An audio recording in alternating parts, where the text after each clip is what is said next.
And it's Wednesday night. It is time for RSG, Star Wars Galaxy of Heroes. Welcome, everybody, to the show. I'm, of course, one of your hosts, Ranger J, 1999 from Team Instinct. And welcome to the Star Wars Galaxy of Heroes stream, where we talk about all the latest news, notes, and everything related to Star Wars Galaxy of Heroes. We've got a lot of stuff to cover tonight, so we welcome everybody aboard, going for this long ride that we'd like to take. And, of course, let's introduce everybody and then get to all the mechanics so we can get going on the stream and the topics. So, first, let's introduce Dr. Finn Medicine Woman, the troll extraordinaire. He will be here monitoring the chat. I don't know if he's in channel. Are you still in here, Finn? Yes, I am. Good to know. I'm here. Okay. I'm here. Can you not hear me? Yes, I can hear you. Okay, so yeah. Finn's here. And then we've got, of course, the one and only. He's back full time. The brown Gandalf, the beardless one, the prison extraordinaire, Wi-Fi stealer, quitter non-quitter, Grande Patrone. Grande, what's going on? I have like 1,000 names. You do, man. Of all the names, which ones do you prefer the most? More than Daenerys. More than Daenerys. No. Yes. Imagine those two meeting. This is the Lady of Dragons, Queen Targaryen, blah, blah, blah, and then like that deserved a spoiler alert. Oh, it did not deserve a spoiler alert. Jeez. Wait. So what are we gonna start doing? Am I gonna start being the breather of First Order and the father of Resistance? And I mean, what are we? The breaker of the stealer of government Wi-Fi. I'm doing great, man. Doing great. Glad to have you. Also joining us is, of course, from the Roughnecks, Teals. What's up, brother? What's happening, guys? What's going on, partner? Oh, just another day, end of TB, craziness. Yeah. Everything exploding. You know, what else do you expect? I know. And speaking of craziness, of course, joining us from the Star Wars Galaxy Heroes In-Depth podcast and from our own stream, Miss Crazy Excuses. Hi. Welcome. Thanks for having me. I know. You've been a busy beaver lately. Yep. But I'm back. Yeah, I threw a lot of busies in there because you've been gone for a while. It's been a while. I know. What's new with you? I missed you guys. We know. We miss you too. It's always fun when we have crazy excuses on here, burning chickens and, other things, So, all right. So let's get through the mechanics. So, welcome to the stream, everybody. And the channel will do shout outs in a second. On the screen, you can see we got our fun stuff of the week. We've got the video of the week, which me and Finn saw, and Finn especially, a kid in a candy store. Someone actually built an AT from, I think it's AT-AE from Rogue One. And you can see it there on the left. They actually the guy built it for his kid. Me and Finn have decided we want a fuller version of that, so that is our goal one day, to become rich and powerful and have one of those in the backyard. And then, of course, we have the image for the quote of the week. You can read that if you like. We also have our donors. You can see all the people that have donated. If you would like to support us by donating, you have a couple of options. You can donate in the streamer chat function on the very bottom there. You can donate any amount that you like. If you donate $20, you become part of the VIP section where you can get me, Grande, Loki, all these great guys in the VIP lounge where you get direct access to them. You get to see what we're working on, things that we're talking about before we even do the shows and stuff like that. And if you need help with your Star Wars Galaxy Heroes, we do that in general chat, but with VIP status, you get direct access to us to immediately answer your questions. And then you can see we've updated the screens to include Sir Loki as a full member of the RSG crew. And of course, you can see that we've got Teals on, Crazy's on, and then Urban Blaster, the triple Molly Whopper himself, is going to be on. We're waiting to find out what's going on with Urban. But he'll be on here at the show tonight. And so we've got a great cast and crew. And let's do what we always do at the beginning of the show, is to thank all you great people for being here and supporting our channel. So let's go through everybody that's here. We've got Keyboard, whose birthday is this weekend. She's turning 18, guys. I feel another drunk fest coming on. She's legal. Oh my sorry. God. Did I say that out loud? She's legal to drink. That's what I meant. Actually, not unless she's in a different country. No, so, it's 18 is legal there to drink. Okay. See? There we go. Yeah. Told you she was legal. See? We've got Clandestine Ops. We've got Thane Cairo. We got our boy Shadowville here from Houston, H-Town. We got Grim. We've got Star Wars Galaxy Heroes Real Talk. We got Mortal Womp Rat. I'm just going through here. Glad to have you, Mortal. Let's see, Grim, I think I mentioned. Vormax is here. Glad to have you, Vormax. Let's see. Crazy Excuses, of course, is hanging out in the channel. Finn's trolling everybody. Let's see. Kuzman the Legend's there. Thank you for being here. So's Baylor. Thank you, sir. Let's see. Who else we got? Got a lot of people. I'm just trying to scroll through to make sure I get everybody. Our boy MJ here is in the hizzy. MJ, who's leading the clean life. Lucas T is also here. Hiro Kamada. Glad to have you here as well, brother. Let's see. I think that's my things. Of course, this would get stupid and oh, God in heaven. Did it freeze up on you? The damn thing froze up. Let me go back to where I was. So let me see here. I can go back from the top. See, I think I know where I was.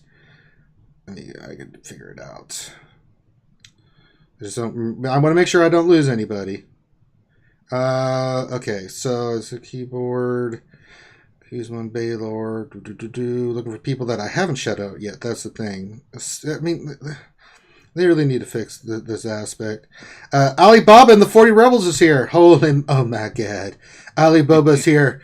Grande. Someone actually changed their name. Someone changed their name to Alibaba. Nice. Old Man Wilson, Eric Peterson, thank you for being here. Kyrell, I think I said your name, but I'll do it. Captain Blackbeard, it's up to you, brother. Comb Cobra is here. Teals is in the channel. Our boy Ewalkin! No, I will not buy a pack. Ewalkin, you filthy bastard. Let's see here. Good old Maurice is in the channel. Glad to have you, brother. Artorius Draconite is here as well. Fatality V2, of course. Henko 420. Mighty Joe is in the channel. Very nice. Slash Vanderhordes is in the channel. Darth Vader's in here. What the hell? We have a Darth Vader. Darth Vader sighting. He's in here. Darth Brito is here as well. Kobe Wan. Let's see. Who else we got? Got a lot of people in here, man. The Tor's here. Brad Steele is here as well. Thank you for being here, both you guys. Dexter Kilgore and Dusty Tiny Rick are both here. Glad to have you fellas along. Dean Shuro. Well, hello to you, sir. BHG Jolly Rogers. That's right. Let's do this shit as well. BHG. Bradzo Star Wars Galaxy Heroes is in the channel. Let's see. Devil's Treasures is here along for the ride. Kaguro, the Syndicate, is here. Oh my God. There's so many people. But I'm going to get through it.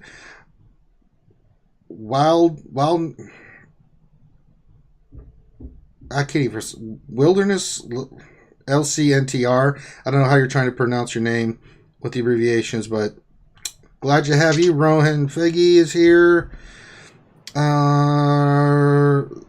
Tell us how you say your name there, brother. I can't. Wildness L Center. I can't remember. See how you're doing it. Brad's still here. Ghost Alpha's in the house. Boxing the Fuzz. Jonathan Garner. Glad to have you along. Jacob Baxter. Glad to have you, Jacob. Brad Steele. I think I mentioned your name. Ghost Alpha here said $2 he donated. He said Finn blows goats. On the ears because it tickles them. Indeed. Boy. You have to practice on goats like before you can I don't even want to go down this road. You shut your pie hole, Finn. No, before you get to Lance Stevenson level and do it on LeBron, you have to do it on No, stop. Ford Vader's here. All right, I think that's all the shout-outs. If we missed your name, I apologize. So many people, and man, we're starting to, I don't know if we're getting popular, what's going on, but there's a lot of people in the stream watching us. We appreciate everybody being here. So let's get into Super chat function. Super chat function. I think I talked about that. Also, I want to mention Finn created a tool for Discord. Finn, you want to tell people about the new tool? You got a video out about it and stuff, but you want to tell the good folks where they can check it out and find it and all that other good stuff?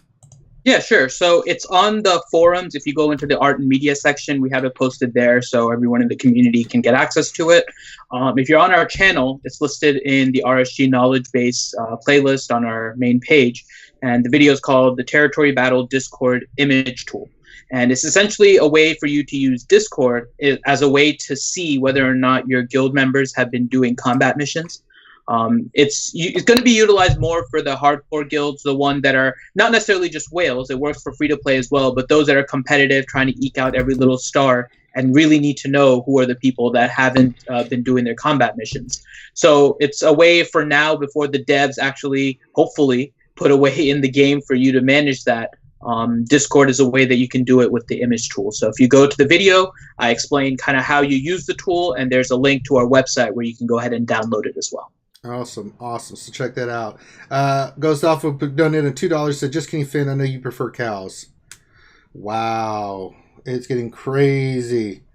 Diaz Hero says, Ranger said my name, I feel so privileged. No, I'm poop. Don't let that get to your head.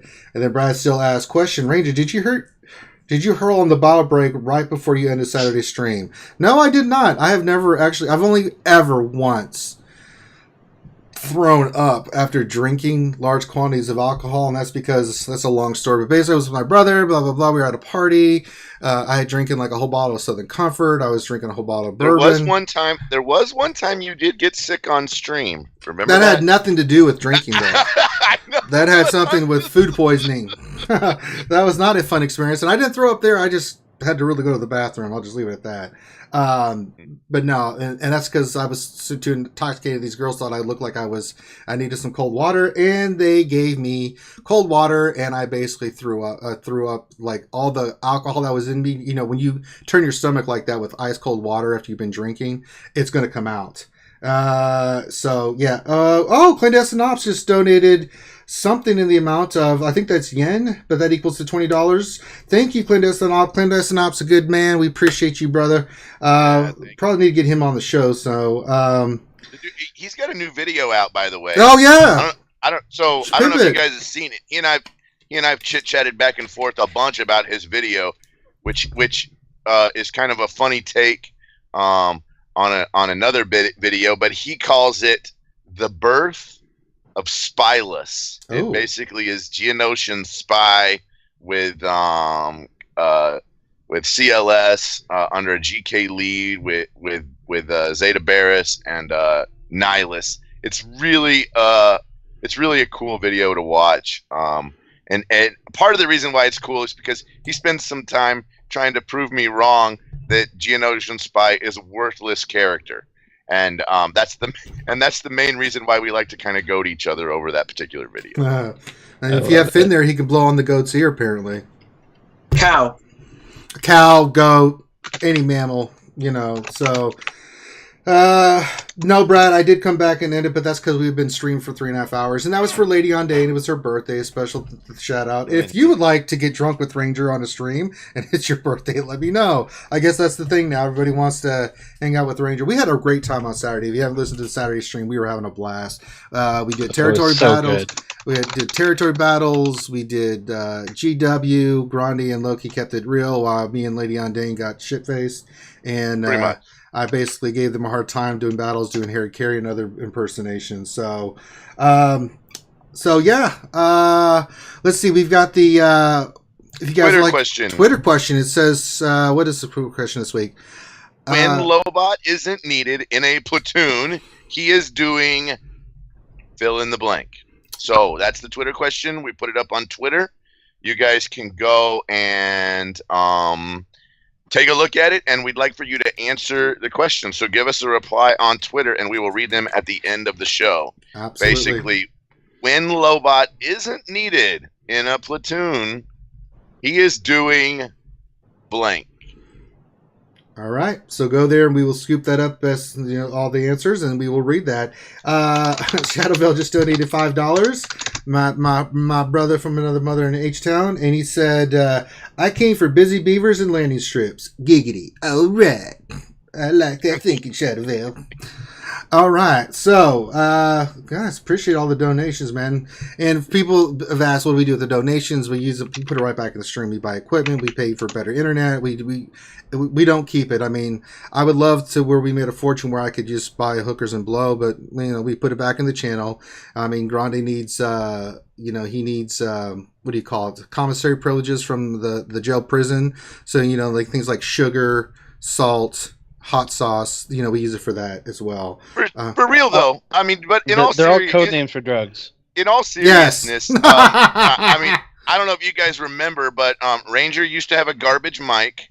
The stream used to be super laggy, so Ranger's, upgraded his computer and his internet service. You'll notice it's been a very long time since we've had a technical difficulties moment on the RSG stream, and that's really what the money has gone to. So, I mean, as funny as technical difficulties are, I guess if you're watching it, they are not funny on our end. I mean, we laugh about it, but it's not really funny. Yeah. Yeah, the smoothest voice server to date now. Yeah. Mm-hmm. All right. So, appreciate everybody's donations. We can get right into it. It's the elephant in the room. Let's talk about it. BB-8 event is coming up. I know, and this crazy is giddy with joy. I mean, crazy. Oh my god. If it's cute, she's like any girl, like, oh, BB-8. He's so. Oh, Finn too. So women and Finn are in this category. Like, oh, if it's cuddly, Finn will sleep with it. Thank you for not leaving me out. Finn, I don't want to leave your femininity out of this. I mean, are anything in the Wicket height category. He's pretty excited about. That's pretty accurate. Yeah. I'm not Wicket, BB-8. Yeah, I think you're about right. God in heaven. All right. Of the Ugnut. Now, you've had a chance to play around with a little bit of, you've seen some footage already and stuff. There's on your channel, Miss Crazy. What would you like to say about Mr. BB-8? Oh my god, I could talk about him for so long. I've played with him for about 3 hours at this point. Wow. So barely. Yeah, how barely. You've only begun. He's insane in territory battles and in raids. He's just super fun. Once I played with him in that Phase 6 video, like, I'm going to gear him now because he just makes Resistance so much more fun. In Arena, I tried for, I think, 2 hours to make it work. I tried everything I could think of. I played with Resistance, and they just they're not fast enough, and the things he brings to the table just can't overcome. So Resistance still can't do Arena. I finally got them out of like 15 tries. Once I got them to get their exposes rolling and everything against a meta team. So Resistance still can't do Arena, but that's fine. I don't want a team that can do everything in the game. Yeah. I tried really hard to get droids to work, and they're just too risky. They're too squishy. They did go first with BB-8, which was nice, but they're just really inconsistent. They do so they completely stall against Xeris, right? That's like one of the biggest problems with droids. But I got them to work versus a Xeris. Good. Because I threw in Rey. So I did, and with BB-8's buffs, when those get on Rey, she can kill Xeris. So the triple mollywop. I did like a 47 lead with R2-D2, BB-8, Rey, and like B2, and those 4 droids were enough to get BB-8's buffs off, and that's enough to combat Xeris, but that team isn't sufficient to like actually be an arena team. But that's the best I got. I think that you could probably, if you really want to use droids, he makes them fun, and you can play around with it in a little bit, and I would encourage people to play with it, but do not leave it on defense, because it'll drop like a rock. But if you play with it and get used to it, I think you could do okay as long as you don't leave it on defense. To me that team when we first saw him, he sounds like a PvE type character, right? I mean, he sounds that was our initial assessment.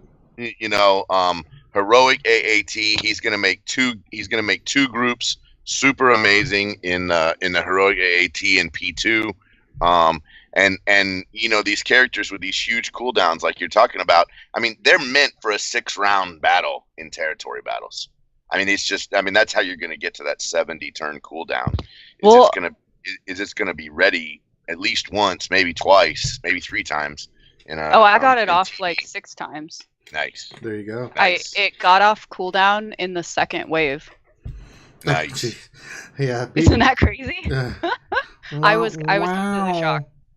Yeah, I think BB-8 is going to be an extraordinary character for territory battles because when we first looked at him, that was our initial assessments and stuff. Finn, can you do me a favor if you're still there? I know you're trolling chat. Check on Urban status and see if Plandesk on Ops wants to jump in here. Give him a chance to he's kind enough to donate. We can be more glad to have him come in and stuff. So if you want to check with him, Plandesk Cops, as we like to call him, if you'd like to come hop in, man, get with Finn, he'll get you in the channel and stuff. And then find out what's going on with Urban, living in Denver. Come on, Urban, hurry up. So what preparations has everyone made is our next kind of thing to make. I mean, this thing opens up in a couple of hours, so it's not like we have just if you haven't made your preparations by now, thinking you might be a little short. Mm-hmm. It might be a little short. Unless you buy packs. You have what, like a week now?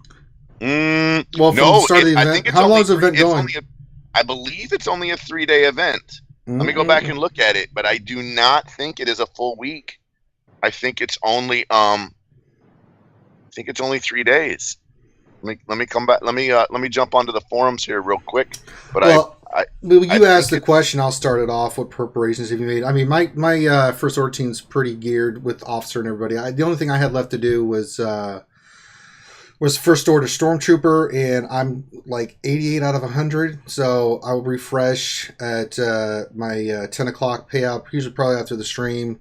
And then I'll refresh the crystals, do those again, get into the 90s, and then by tomorrow I'll do my normal battles, and I should have him at 100 to do the 7-star battles and stuff like that. I was incorrect. It is the September 28th through October 4th. Just wanted to make sure I got that correction in there. So a week? So it is. Yeah, so it is the full time. Okay, yes. So you got a week. So you got plenty of time still if you're close. But I would seriously recommend if you can get him. You know? Mm-hmm. Because he's going to be worth it. He's going to be one of those characters you throw into territory battles with the resistance, and you're going to be kicking that ass. Where's everybody else staying with their first order? I mean, Grande, I know you're good, and so what about you, Crazy?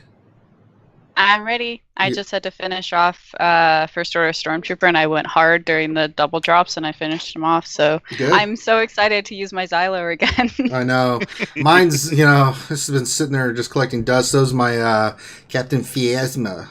They're geared to the teeth and stuff. So, I've got mine gear 8. He'll be 7 stars, and it'll be like, okay, let's go get BB-8. Let's see. What about you, Tills? You good to go for BB-8? I got him for 5. I'll be happy with that. Stormtroopers being Stormtrooper, even with 3 nodes. That I gotta tell you, that was one of the last characters that I got to 7 stars. He's a grind, man.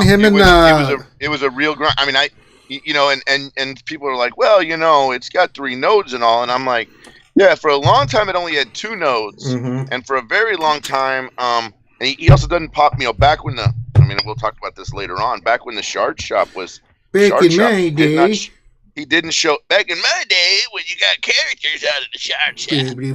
Flibbity, these damn kids complaining about the damn BB-8. It's really tough, really tough. So yeah, one of my final characters I ever got. Yeah. So Finn, you ready to go for BB-8? You got everybody? I'll be able to get him to 6-star. I'm not going to be able to get him to 7 because my first order Stormtrooper just isn't ready yet. Well, that's unacceptable, Finn. Gotta whale it up, man. Yeah, man. What's up, Dr. Finn? Respect, Finn. I am the free-to-play player on this. I am not whaling it up. I only promote Whale Sparta. Okay. So then we got to talk about the next thing there, Grande. So the next thing, if I can get to it, the next thing that we need to talk about is gap gas.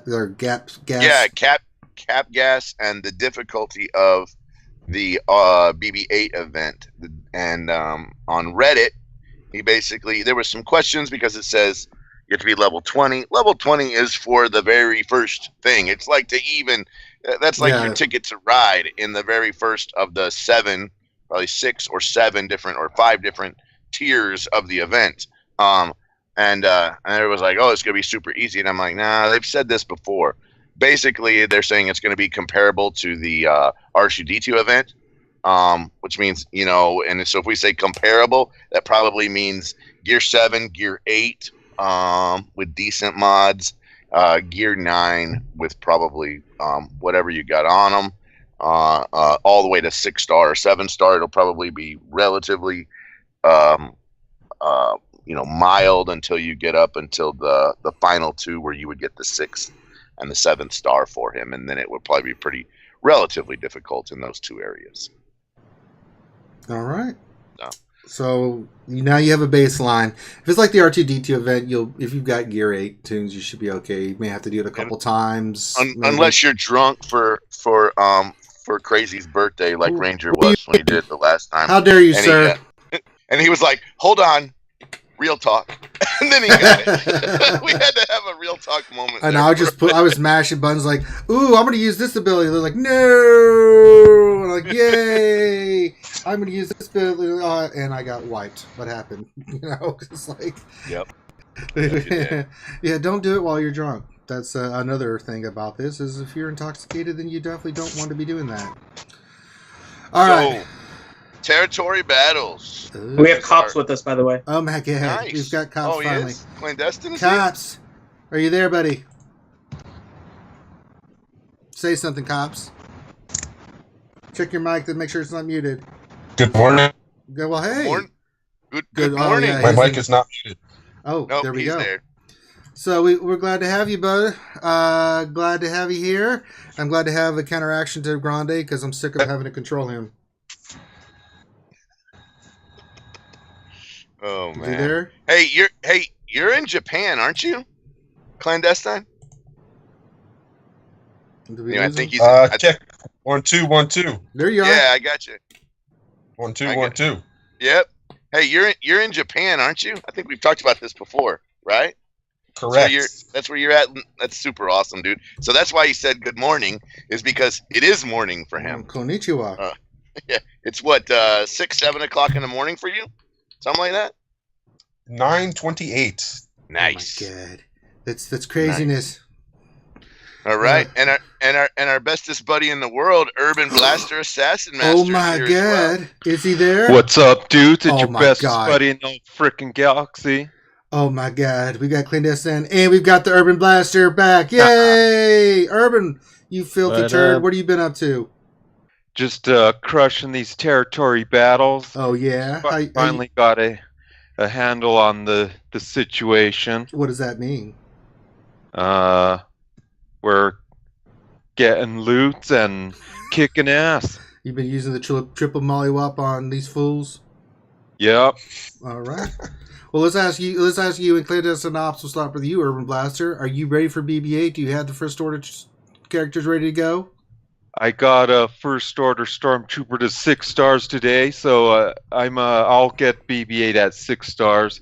My whole team's 7 stars except for first order TIE fighter pilot. I'm first order stormtrooper, but we'll get there one of these days. Well, you got to buy the pack, fool. Hell no. Oh, I forgot you don't pay. That's a lot of beer money right there. I know. See, Urban is so much more polite than I am to you. That's because he's a man. And then Clandestine Ops. What? Yes, sir. Hold on, Finn. Don't bring up my progress. My progress is non-existent. I have a 7-star first order TIE pilot, and the rest are languishing. Oh no. Yeah, I'm not really. Yeah, I'm not gonna make the move. Well, that's all right. Well, you'll at least be able to unlock them, right? I don't think so. 5-star? I don't. I've been remiss to neglecting my first order tunes for. Oh gosh. Well, pretty. Okay. So right. yeah, sorry. It's I don't have okay. anything to You eliminate, don't have to apologize for. Good lord, it's not like you like Ewoks or something. It's like you. Yeah, I mean, come on. I mean, you didn't Zeta Chief Trooper. Yeah, that's all. I mean, that's and I mean, first order is so useful for territory battles. I'm surprised you haven't done it. They are. They can easily clear one combat mission by themselves. I think that once you do all this first order stuff, and then they launch the dark side of the territory battles, you're like, oh, I'm so glad I did this. I'm just saying. Mm-hmm. And you can be Once like, everybody gets a low bot, they're going dark side. I so- see what I'm saying. You know, I mean, So start on those mob enforcers. no, let's not go crazy here. I mean, there's certain characters like Ewoks or Night Sisters or Mom Enforcer. Just don't use them. I'm sorry. That's where I stand. All right, so we got everybody here. Yep. So we kind of need to go around the corn. Oh Lord. And see how everyone did in territory battles. How'd you guys do? How'd you finish up? I'll tell you how Dark Lords finished up. We finished up at 41 stars. Got like 6-7 prize boxes. They were all Gear 12 stuff, and I think I stuck a Gear 12 piece, or I stuck a gear piece that would get bays to Gear 11, but I didn't do it. No. All right. So what about let's go crazy. What about clandestine? Okay, that'll let's work. go crazy. Crazy. How did you do in the territory battles? Because you're an officer, so you probably were losing your mind again. Yeah, and now I'm guild leader. oh no. We hit 37. Very I nice. was happy. Was that better than you did previously? Previously, we got 37 as well, but we were down a ton of people, so it was very scary. Oh. So I think we'll be close to 38 next time. Nice. Very, very, very nice. Finn, how did the RSG crew do? Same as crazy, actually. We got 37 this time, but we were 36 before, and then 33 the time before. So we've shown improvement in every single territory battle so far. Gotcha. All right. And then Urban Blaster. How'd you do, fool? This round we got a 31. We were down short 1 star from last time, was 32, but we were short 2 dudes this time. The great Zader Faye. Oh no, not MIA Zader Faye. right now. He's MIA. What? He just said he's gonna take a break a while, so we were short him, and then another guy dropped off. But Oh no. we'll get a 33 next time, I think. You can do it. Teals. Well, we were going to be on path for 37, but then things happened, so we ended up running the raid with 43 plus 2 alts at 45, so that was exciting. Ended up 34 today. Decent payout. I'm not upset at all. And then Clandestine Ops, how did you do? Is he there still? We did pretty well. The House Salactori at 38 stars after going from 34 to 37. So we're chipping. I think the rewards were decent. Well, we'll get into looks the, like there were. Nice, yeah. So, so the next one we have to talk. Okay, sure. Yes. But yeah, the House Salactori did pretty good. We're yeah, he's breaking in and out. He's cutting in and out. I know it. It's why it's hard for us to know if he's done or not. Yeah. So hang tight there. So Clandestine Ops. the next thing we had to talk about is no, I was done. I'd stopped talking. Okay. We just want to make sure, because there's been a couple of times where you've gone in and out, so we just want to make sure that we don't interrupt you. So Phoenix in the phase 5 platoons. Thoughts on how it was handled? Were we playing semantics with phases versus vertical strips instead of saying it was just a bug? I think this was partially my fault. That was for how that was handled. And the reason why I'm going to say that is because whenever we were going through the main post that or the first post that was put in about the complaints about having Phoenix in the lower territory of the 5th phase or 5th vertical strip, I said that it's possible that we had a definitions problem as far as how we refer to things and how the devs refer to things. And so that was one of my thoughts. I was like, hey, look, it's not in the actual piece. It's not in it's not in 5B, which is where the Phoenix are used. It was in 5C, or the lower section, which is where it would be available for every character. And I think it was only I think everybody got one of each, right? It's pretty much how that worked. like the bottom of platoon 4 is basically how that worked. So I think that's the reason why we started to get a better definition that a phase is that highlighted vertical strip, and I think it's because I was like, hey, maybe we have this definitions problem, which is why we got a better definition as far as what is a phase, for example. And this is in that post that was from CG Rydigs. Yeah, I've got the post up if you want to look at it, but I mean, yeah, that he posted on Monday after the main thread that was put in. Was it Cozy? Was put in on that same day. No, Cozy. No, I'm talking about the difference between it was a general post that was made on that same day, right whenever everything started. I think the original person of the post was a player named Zarelios who said that, and basically said, hey, what's going on here? Are we really Phoenix were required in the South P4? Is that correct? Yeah, for the platoons and stuff like that. It's something that they need to get fixed. I mean, goodness gracious.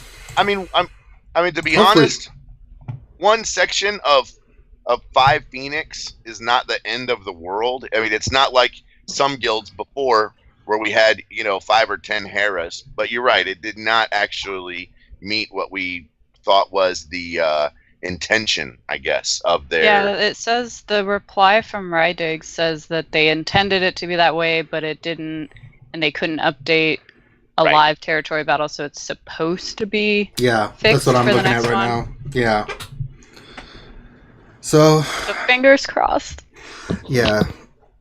Yeah, I mean, they're still working through some bugs. I mean, they made a bunch of changes between this one and the last one. And maybe this one just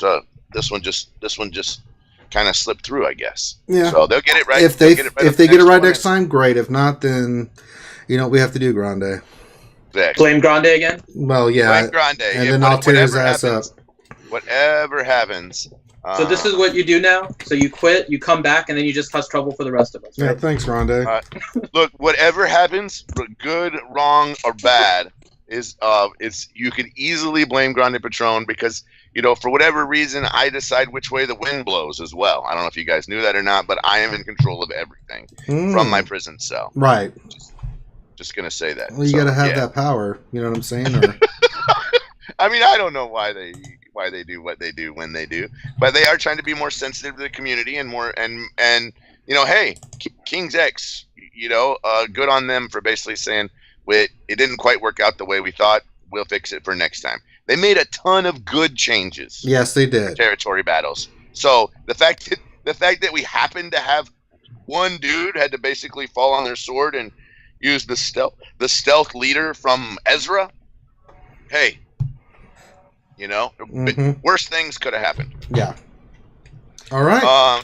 Time for ye old meta reporte. Ye old meta reporte, brought to you by Grande Patron Tequila, your 5th best choice for tequila in the world. All right. We've got it up, and my God in heaven, it looks like a blue Pac-Man eating all the other. It is a blue Pac-Man. The other thing too is it's almost a blue Pac-Man even whenever you go to rank 1 to 100. I know. I'm just leaving on rank 1 because it's pretty much like it's Commander Luke and then a few others. Yeah. The leader ability is. Mm-hmm. Yeah, the leader ability is definitely huge. And then even the characters have gotten much more light side friendly. So we've kind of seen that. I will tell you that Darkseid's dead, man. What are you talking about? But the light side characters are where it's at, man, right now. Other than Thrawn and Nihilus being in certain teams, I mean, they're dead as a doorknob, man. It's like, welcome to the Luke light side show. We need more bad guys. We need more bad guys kicking that butt. And it's relatively similar across all player screens, whether it's rank 1, rank 1 to 10, or whether it's rank 1 to 100.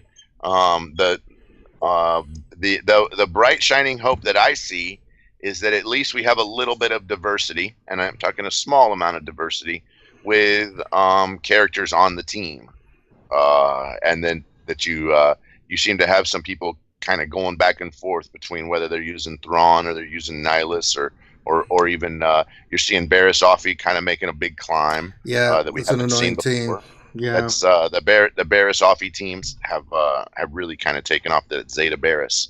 So it is what it is. I don't really see a whole lot of change there. Don't either. Anybody that's listening want to speak up? Urban, anybody say anything about the yield meta report? Kenobi is growing a little bit more than Rex. Luke is definitely dominating one, but but Kenobi is starting to separate a little bit more from Rex now. So I think as we see it later on, right now we were always saying it's like 95% between Kenobi, Rex, and Luke. I think soon we might see Rex as one of the small slivers, and it'd be like 95% with just Kenobi and Luke as the two. It's ridiculous. Light side everywhere. I mean, yeah, there's certain people using different, like you can use a Kenobi Zera's team, you can use Rex as part of it, but it's like back at so much Luke everywhere. It's unbelievable. I mean, if you look at the thing that is so distorted about the meta report is like if you add up Luke, Kenobi, and Rex, that's 62, 19, 82, like 92% of the meta is represented by those three leaders. And then you've got a whole bunch in the sliver of pie that is about to be eaten by Pac-Man Luke Skywalker on the pie chart. It's ridiculous. Yeah. The next item is for us to go over the Zeta report and the Omega report. See if anything's changed over there. I have noticed a few changes. The crazy part is that you can't really see the difference between last week and this week.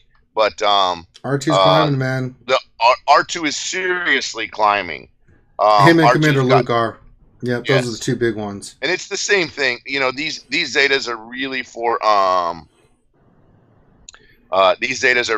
arena. That's most of the Zetas that you're seeing on this team. You are seeing Finn climb a little bit, which I think is a good thing. And then you're also seeing Han Solo and Barriss climb as well. It's all light side climbs right now. And they're taking over the dark side.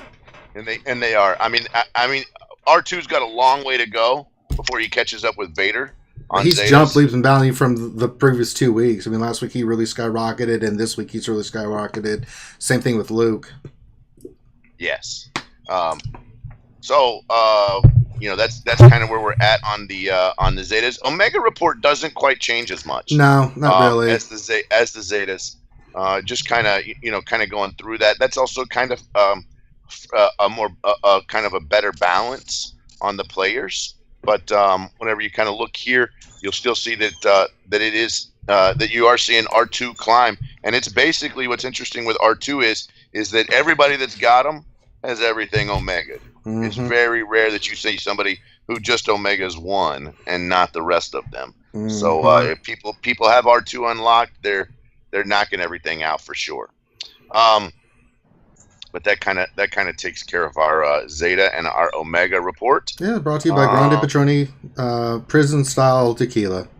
That's right. Well, it could have been brought to us by Ranger diapers. We have that. Yeah, we do have the Ranger diapers. I think Finn's got some stuff in the works for that, so they'll come back around.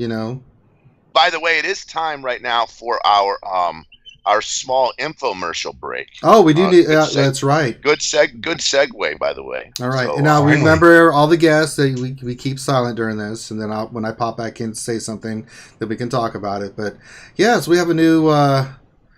We have something to pimp. We got to pay the bills, so we've got a new video, new commercial for you guys. So here it is, and I hope you enjoy it. I am Brock Finity here today to bring you the exclusive new Wells Fargo Cashback Credit Card. This credit card will help you make special purchases such as coffee, the crystals that you need in Star Wars Galaxy of Heroes, and of course that beanbag chair that you keep in the basement because your wife found out that you accidentally charged a hooker when you went onto that business trip onto your other credit card. But what do we pride ourselves on here at Wells Fargo? Our customer service. Here's an example. This is Wells Fargo. Customer service. What was that?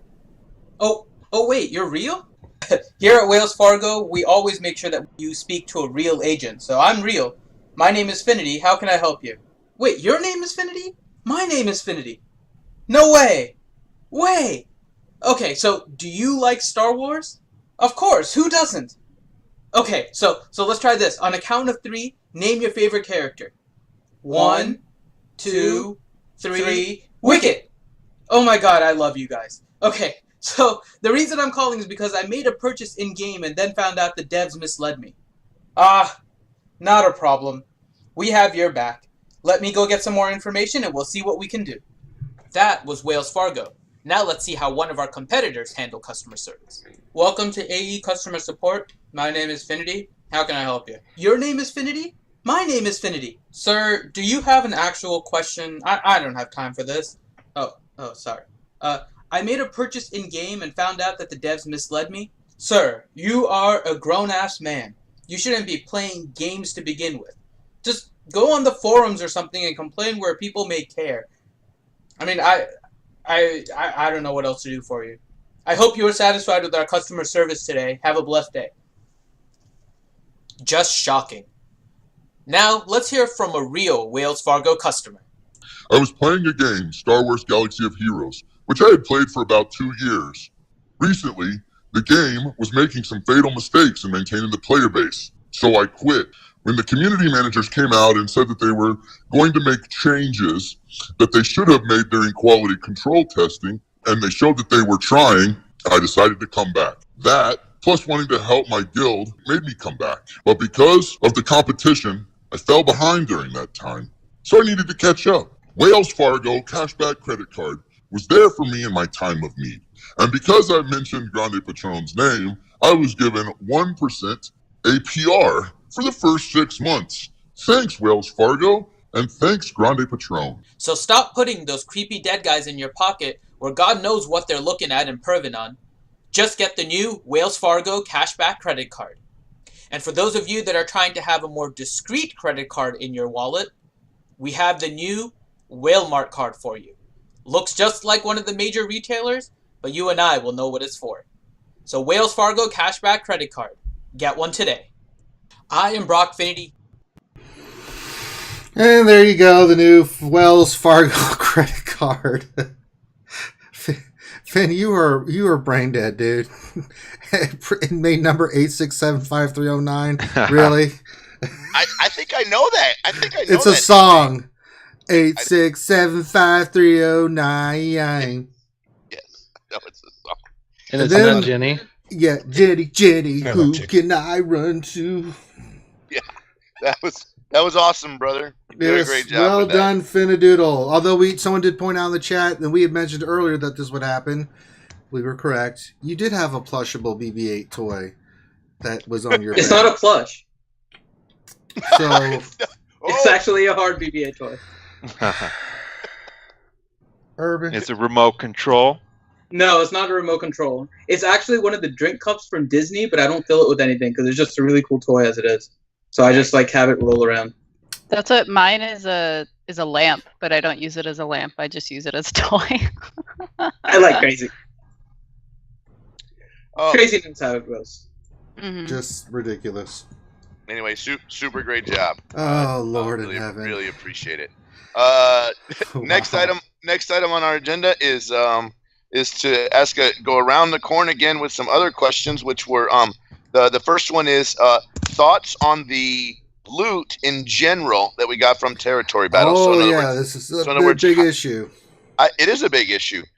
So in general, do you feel like that your guild received better rewards, more accurate rewards for the amount of time, energy, and effort put in than you did in the 2 previous territory battles? So let's start with Urban this time. Urban, what are your thoughts on the rewards? Today it worked out good for me because I got enough stun cups to get Han Solo to gear 11, but Nice. I mean, it seemed like it was a little bit better. And yeah, because I got some of those chest plates too. That's going to help out some dudes get that 1,000+ health or whatever it brings. Yeah, nice, brother. So, was clandestine ops. What were your thoughts on the changes to the loot rewards, to the reward boxes that you got this time versus last time? Pretty much all useful as far as the non-Gear 12 items. Sure. Yeah, the MK4, what's that? That Cheetah comlink. That's a real pain in the balls to obtain. Yeah, got 25 of those. 16 cuff salvage. 30 MK5 stun gun salvage. But then it was, let's see, Mark 8 hair dryer. But then as far as the Gear 12, it was looks like Mark 8, what the hell is it? The Nubian tech discs. Mm-hmm. So in general, salvage, it was definitely an uptick. Good deal. It was in lieu of Gear 12. What my fear was. Right. Crazy. What did you think about? Yeah, Crazy. How did your guild do, and what did you think about the changes to the overall rewards and the system? Do you feel like it more accurately matched the amount of effort required to do territory battles? I actually I clicked claim too fast to see what I actually got, but man. I know. I know. I was in a rush this morning. But just the quantity alone made me extremely happy. It just wasn't enough before. It's also, I'm kind of skewed because I put in so much more. It's hard for me to know what it's like as a normal player, how much like effort they think it takes, you know? Right. I would agree with that. Well, you're also a guild leader and an officer, so you put in a really inordinate amount of work then for your guild. So it makes it a little tougher for you, for sure. And that's a little bit of a bummer. But how did your guild mates react? I guess did they seem pleased with what they got? I think so. Okay. I don't know that I heard any reactions. My guild was very quiet today. I think there was a lot of just hangover coma from territory battles. You know what I mean? I don't think I heard anything just at all. Okay. Finity, what about the RSG guild? How did they feel about it? How did you feel about it? I was kind of the same as Crazy. I just saw the mail and clicked OK and took it. So I didn't get to see exactly what I got. I haven't heard any complaints about it though. But I was happy with kind of the increase in the guild event tokens, so I went immediately and bought myself some Hermit Yoda shards. Of course you did. Nice. Yeah, he's also small. You see, I have a type. There you go. We're starting to understand that.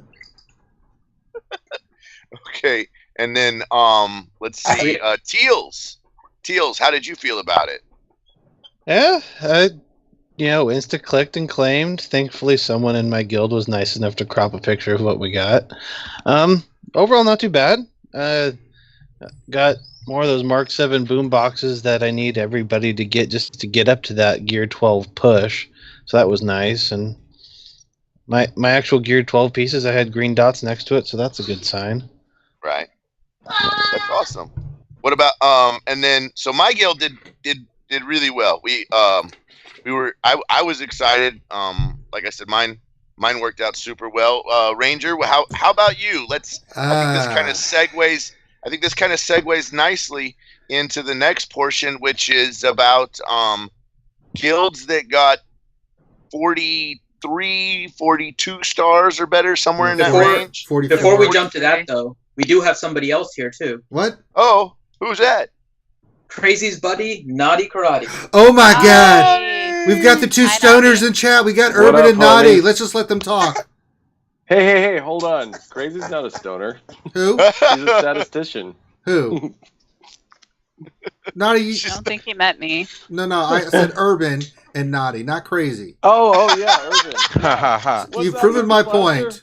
I am from What Colorado. was the question? Oh Lord. Proving the point again. Sorry, I was doing Galactic War. I'm so here, you know. It's like I'm so what? I'm just happy to be here. I am happy to be here. How So was- we're talking about how did we feel about the rewards? rewards? How'd you feel about the rewards? Yeah. So I have an account in a 34-star guild and one that got 20, the end of the 20s, 27 to 29, I can't remember. And that one got better rewards because there was like 30 stun gun salvage in it. But really the point is that I think like what they did with the reward structuring is that they made it so you can technically craft one piece of gear to go to gear 11 if you add it all up the rewards. So it's a little better, but it's also still something you could farm from, like Morningstar was saying, you could farm any of those things you got in the rewards from territory battles in like 3 days from fleet shipments. So is it worth the work? I don't know. I'm really glad TV is over though, because we all get some breathing room. It's too complicated. It really is. Okay, now I think it's time for Ranger to talk about your feelings about what happened. Well, I think the rewards, although they've improved it overall, I think they still got their head up their butt about rewards. So for guilds, and I'm happy to hear you guys are happy with the rewards, right? But the thing is, for the top end guilds that are playing, right? You know, we're shooting for high star rating, right? When you get to that 40 star rating, and this was on the forums and stuff, it's like you get the rewards and you're just like, wait a minute, how did we get these rewards? They don't really equal anything. We did all this effort to get 42, 43, and 44 stars, and yet, you know, especially the 43 stars were less than some of the people that got 38 stars and stuff like that. I don't understand that. I think if you reach a certain level of star rating, the reward should be of a higher caliber. And I really have a problem with this. It's not that they're giving out more rewards. I think that's great for everybody. But I think if you get to a certain level of star rewards, you know, they've got it on this random thing where it's like, well, you have a chance.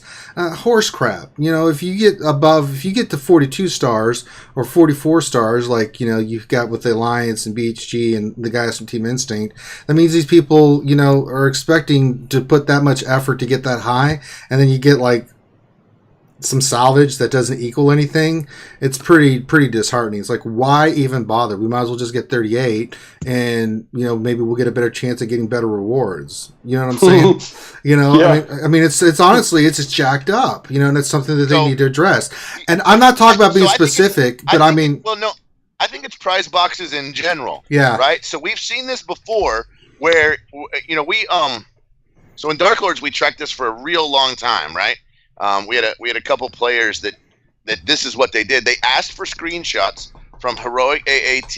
They asked for screenshots from Rancor, and the people who got the best rewards were not at the top. The people who got full pieces, the people who got the best of everything, typically seem to be in that kind of like upper middle range. They tended to be between like spot 9 and spot 19 or spot 23.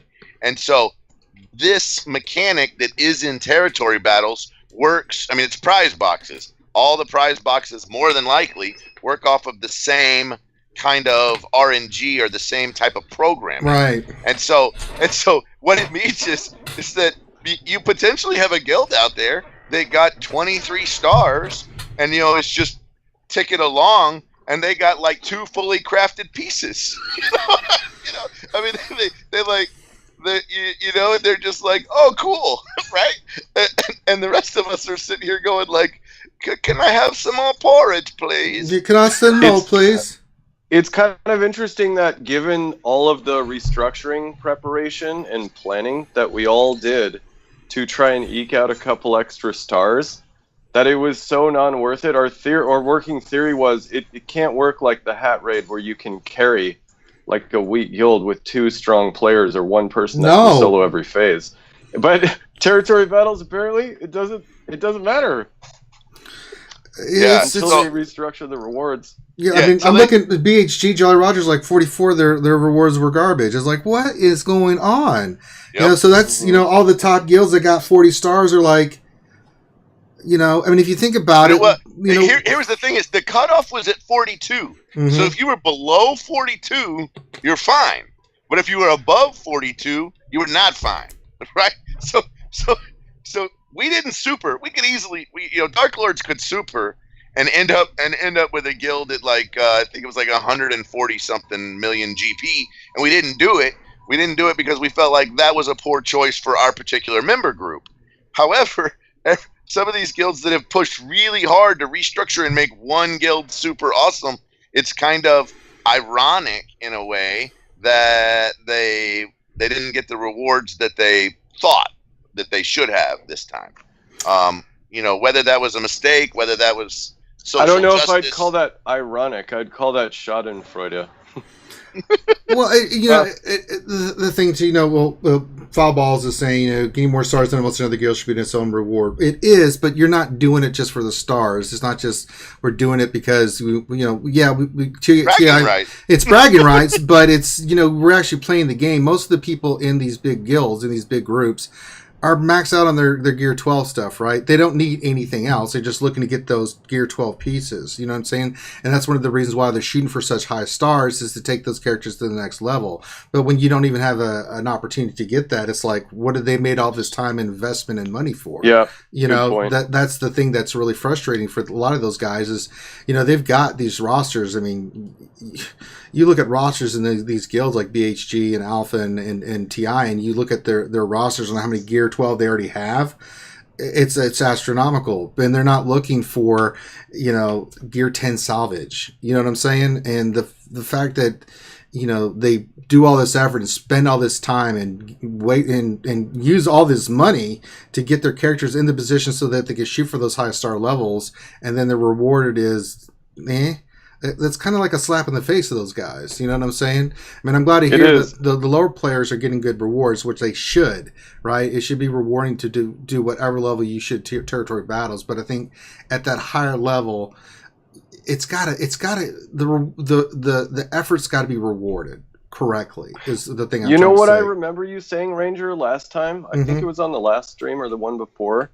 You're saying the reason that we all play this game is for the communities that we've built. Yeah. And to tear apart the community is a bad thing.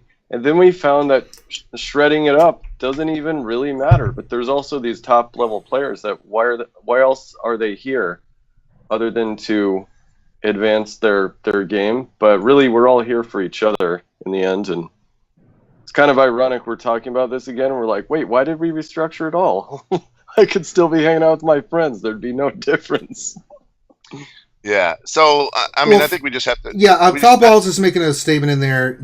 He says giving 0.001% of players access to rewards that nobody will ever get widens the gap to a point where they lose Dolphins. There's no end game like when you finally beat a heroic AT. That's not what I'm saying. I'm not saying that you guys shouldn't have access for a chance to get those gear pieces. That's not what I'm saying. I think you guys should have an opportunity to get those kind of gear pieces, right? I'm just saying for higher level rewards should meet for the higher level effort put in there. Like the rewards should be more, closer to actually salvage pieces. You guys should absolutely on the lower end have access to salvage and have a chance for those kind of rewards. But, it's not about the 1% getting further apart. I mean, let's be honest. The 1% is already way ahead of you, right? Just more of a reward. I'm not saying that nobody on the lower end should not have a chance for these rewards. I'm just saying at the higher end, it should be a much higher reward in the sense like they should get a little bit better rewards than say someone that only does 23 stars. You know what I'm saying? That's all that means, right? The reward should equal the effort is all I'm putting out there. And but I'm just thinking about from a back end kind of just thinking about how this would work is in order to either they kind of messed up and made a mistake and didn't fix stars 43, 44, and 45, and they fixed all the others. Or it was just a really fluky RNG thing, or they need to completely evaluate revamping how loot boxes are even handled. Right? Yeah. I mean, there's a lot of ifs and things we don't know that would be in there, but I definitely think that better performance should, on the average, equal a better price. That's You know what would be great if every loot box gave you guaranteed a piece that you needed on one of the top tunes in your roster. Oh, like especially it went ones in that search? were closer. Yeah, I don't think it should. The empty space to go from gear 11 to gear 12 on this character needs that piece. There you go, get that piece. Well, We know yeah, you're I looking don't for it. know if we need to go that far. It still should be I don't random. even know if they could do that. I mean, can you imagine every time you go through a territory battle, analyzing Okay, I'm everything? dreaming. I know I'm dreaming. I'm just saying that would fix things for whales and free to play too. Yeah, Yeah, You know? I'm with you. I agree. You know, Yeah. They could So- just cut out the stuff loot entirely. say that again, so Finn. So They this could is just cut it out. Giving people loot boxes. They could just as easily give you tokens in order to buy loot, and then do something similar to their Chromium packs, where you Right. can buy a single one for a certain amount of tokens, and you can get your Yeah. rewards, or you can There you save go. up for like a multi-pack, and then you have a chance of getting you'll get one full plus something else. Like, you can create a system using whatever's in the game already. Just duplicate the Right. Chromium packs, give us tokens to buy our own loot. Actually, here, building on that, Finity, what if you had a store where you're like, okay, you completed a raid. You get to pick 5 things out of this store. And there's certain things. And you're like, yes, I'll take 5 stun guns. I will take 5 stun cuffs and a couple of eyeballs and a few bayonets and a med pack. So And then you're like, that's your rewards. You get to pick it. So we have this store already, right? They could take the packs out. What do you guys think about taking the loot boxes out completely and just doing more currency for that store that we already have, and then letting people choose their own rewards? I'm down with that as well. You know what I'm saying? I That think- would work too. I think that would result in a problem, though. Okay. Go ahead, Finn. You would be unlocking Hermit Yoda way too soon. Yep. You're That's right. going to be the major problem. I'm sure they don't want Hermit Yoda coming out very quickly and Good basically point. being like a 3-territory battle farm if you increase the amount of guild event tokens that you get. Mhm. So that's why I was thinking a different currency rather than using an Well, here's how I was thinking about it. Like, just to integrate into the interface. If you get your inbox and it's like, these are the rewards possible, you can pick 5 of 20. And you're like, do. And you just pick the ones you want. And then you don't get a whole bunch of extra stuff you don't need. So that's interesting, Finity. So why don't they just gate it the same way they gated it before, which is every territory battle, if you, in other words, move the Hermit Yoda shards from the shop to the reward for getting that size of box, for getting that number of stars. Well, they're already doing that. I mean, in certain battles, you get like a couple Yoda rewards. You know, for if you're doing the side missions and stuff, right? I don't think so. Are there No, any? there's Yeah, no Yoda. we've been getting it. You get it Nope. from achievements. You don't get it from. I'm sorry, from achievements, achievements. I'm sorry, my brain went poopy there. Yeah, but I think that but here's the deal: is that's how they gated in the past, right? Was they said, okay, so you're gonna get you get 43 stars, you get 20 shards, and if you get 44 stars, then you get 25 shards, and if you get 45 stars, then you get 30 shards of Hermit Yoda. So that way, everybody can walk around with their trophy Hermit Yoda if they want to. Yeah, you So- can do that. So we were discussing this earlier. Ranger and I were discussing it. So here's it's weird. This issue actually isn't as big as it seems. No. And the reason being is and you mentioned it before, Grande, and I don't know if you know for sure, when you were comparing like the heroic AAT and the Rancor stats, where my guess would be if you compare the rewards for everybody, like all different guilds and what they got at rank 1 versus rank 2 and rank 3, while rank 1 may not get the full piece as often as, let's say, a rank 13, on average, my guess would be that rank 1 has more loots overall over multiple raids. Do you know if that's true? I have no idea. I mean, we've only seen 3 territory battles. No, not territory battles in Rancor and AAT. Oh, you mean so yeah, over time, Rancor and AAT, the person at rank 1, 2, and 3 do end up in a better position gear-wise, based on previous information that we've had. Yes. So then this goes back to kind of our original discussion with regards to the loot in territory battles, which is we wanted more equality between people at the guild, but this one makes it kind of equal for everybody in the guild entirely, right? So when you are doing heroic AAT and Rancor, you get that same kind of RNG for getting good loot in different boxes, but you didn't feel as bad because the person that was getting it was still in your guild. Now what's happening is that the averages are probably the same over the entire game. So if you do on average and obviously it's very small because not a lot of people are getting in the 40s, but over time, if you compared like the average of what somebody with 45 stars got versus 44, it looks like 43 may be bugged, so we'll skip that one. But 42, 41, if you go down through them, on average over the entire game, they're probably going to work out so that each one is higher than the one below it. But now the problem is when, let's say 35 star gets a really good reward, you now see an entire guild rather than just an individual person getting those rewards. And it basically turns out to be like an optics issue where it looks like the rewards aren't fair, even though you're not really going to see the screenshots very much of all the other 35 stars that are just getting crap rewards and they didn't get the full piece. Yeah. And this is either going to be that this system is working the way it's intended, which is it's just RNG. There's not much you can do about it on average. And I know Rydiggs posted that he's going to go and look at the stats and everything. And if you look over time, my guess is that they're going to see that the averages still kind of work out. So 45 is more than 44. Again, 43 looks like it may be bugged, but then 42, 41, all the way down kind of works accordingly.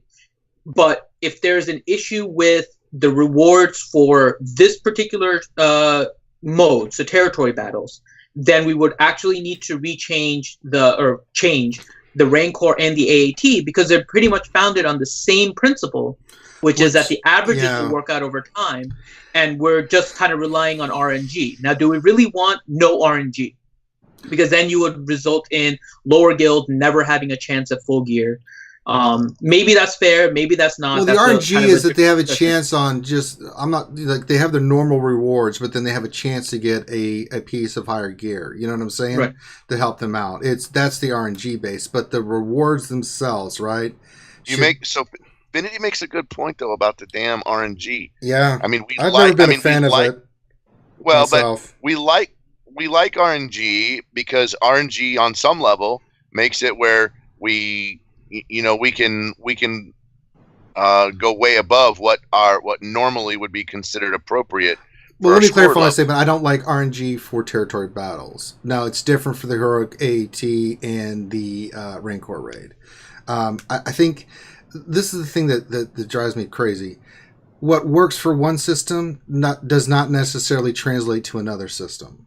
Agreed. And so I think having the same philosophy with territory battles is different because, with the Rancor and the heroic AT, over time, if you do better, you get chance for better rewards, right? This affects, the territory battles is not individually based in the sense that if you do more, you have a higher chance for better rewards because it's a guild-wide thing. So if your guild does something, whatever they get, right? And it's flat across the board. So I think the system of loot needs to be looked at a little bit different. I mean, taking something from heroic AT and Rancor, which works, and then trying to throw it on a totally different thing like territory battles is something I think needs to be looked at as well. I think everybody should have the opportunity. Again, I'm not saying lower tier people should not have opportunity for a chance for higher pieces of reward. I'm just saying that, the rewards structure that they have for territory battles just seems skewed. Because this is the first week that this has happened. This has been like this 3 weeks in a row where we've had this discrepancy between people getting 41, 42 higher stars and getting less loot and rewards, which they said they were going to fix for this one, but they're probably still working on it. We do need to wait over time and see how it plays out, right? But It just doesn't make sense to me. You know, that's That is doesn't one of the make biggest sense. problems, what you're saying, though, which is that there aren't a lot of guilds that are getting 44, 41, 42, 43 stars versus a number that are getting 35 stars, for example. You're right. So you might right now be getting Our the database average, is all right? messed up because our data is messed up because we don't have enough Exactly. data points. Like at one point, let's say if we continue down this path, there might be a raid, let's say 2 territory battles from now, where all of a sudden your You guys guild get in two- you CI get two gets like full 3 full pieces. Yeah. And so then it makes we don't every- have that now as a data point. Because right now we're Yes. just kind of working on the averages, and there's so many more in the 35 that the outliers are kind of standing out versus the average on the higher end. I mean, I understand what you're coming from, and that's fair that it should always be kind of a tiered system where the RNG shouldn't change it so it's that drastically higher and lower, so the variance isn't as much, and that might just require some tweaking versus like an entire revamp. So it just kind of depends on what they're thinking about, and I guess what the interest is in terms of changing the loot tables. There is one mechanic that really needs to change that I know is a huge obstacle, whether your guild is shooting for 30 or 35 or 40 or 45, whatever your tier is that the 600 problem and needing to boot someone during a territory battle hurts the entire guild in a way that will take like a whole star away. So they need to make it so that you can compensate for 600 if someone doesn't get it, or they got in a car wreck, or they're in the hospital or something like that. Like, if you can't log into their account and do it for them, there needs to be a few people that can compensate for that 600 loss, or just do away with that whatsoever, because everyone is in a 30k guild that's trying to shoot for better stars in territory battles, and not just playing casually, right? As a guild leader, I fully support this. The fact that I'm in a 6-day lock, where if I have to do anything with any member, if I lose the ability for someone to play, I can't switch them out. They're locked no matter what. Oh, hey, a guy decided, you know what, he's getting bored of the game and wants to just go AFK for 48 hours straight. I can't do anything about it. And everybody suffers. I can't merc. I can't do anything. It's a mess. Definitely a mess. That portion somehow needs to be addressed. I don't know how. How that works. It's like territory battles partially broke the way we did things previously, as far as being able to move players, even within a similar guild group. Let's say one guy needs to go and cover for a different guild in the same guild network just to help somebody out. I mean, you're not even able to do that kind of stuff. So definitely, I think we're still in the we need to make some tweaks kind of stage of this. Yeah. The other thing I noticed is Crazy. this is creating like it creates a whole nother level of stress that I think was also kind of not foreseen of recruiters, because you have this 6-day period, and like when we had a very, very short time between territory battles. Yeah, I know my recruiters. Yeah, oh my day. god. Today my is moving recruiters day. were going crazy. It was just an insane amount of work, and that's supposed to be like your downtime recovering for territory battles, but it just burnt them out even more for the territory battle, because the in-between time they were frantically moving people around, you know? So true. Indeed. So I think that this is a big point as far as now having that 4-day spread. At least potentially you'll have a moving day the day the after rewards get done, and then you'll potentially have a scramble in that 24 hours before TV starts. But hopefully you'll get a 2-day rest period, so you have 8 days on and 2 days off. Yeah, and I just want to clarify, this is not a big deal at all. This is just something we're talking and discussing because we want to make the game better. How can we improve things, right? What are some of the things that's going on with the community, right? I mean, honestly, as rewards, we can just buy them. Well, not the Gear 12 pieces, but I mean, we're not that stressed about it. But we want something, just these are the little tweaks, like, the tweaks that we want, that we've been pushing for a long time for the game. We want the 600 counter fix. We want the tools for guild officers to not have to stress so much to to track people instead of having to use an Excel spreadsheet. You know, these are just the little tweaks that we hope that the game designers listen to and say, hey, this will make the game a little bit better and fair or more equal, or, you know, stuff like that. There's no right or wrong answer when it comes to some of this stuff. It just, you know, that's why we have lots of people on with different opinions, and we want to hear everybody's viewpoint and, you know, speak their piece. And then hopefully, you know, there's a consensus and, you know, they can make the tweaks and it's getting better. I agree. They're doing the right things and they're moving in the right direction. But there's still some tweaks that they need to do. I mean, they still need to get some tools in here to help these poor officers who are losing their damn mind. They need to tweak the reward system a little bit. I mean, there's just small little things that they can do to make it a little bit better experience for everybody involved. It's interesting, though. I mean, just in this group right here, we have between 31 and 42 stars that are represented here, and we're kind of starting to see a few themes that kind of start to come out, and hopefully the developers are seeing those same themes as well. So yeah, definitely. Guys, quick question. Yeah. Did you think from the you know, the inception of this game to the present day with a mobile game that you would have to? Did you foresee having to create an Excel spreadsheet in order to navigate through a certain gameplay mode? No, really? An Excel spreadsheet and Excel. Yeah. There's a little bit more than that. I don't know. Or website actually tools. Advocate the other side of it. What's that? Go ahead, Nutty. I'm sorry. Go ahead, Nutty. Yeah, no, we want to hear you. What'd you say? Okay, so the other side of it is that we have a game that is so complex and interesting and fun to play and intriguing, and it's drawn in more intelligent, amazing people that I've had the opportunity to meet just over even voice chat, not only in real life in the last like 10 months of my life, that I'm just amazed that we all are motivated to create all of these other third-party reasons to like figure out how to even play this stupid game, you know? Mm-hmm. It's really amazing, and I appreciate all the community a part of it. But yeah, I like to complain about it too.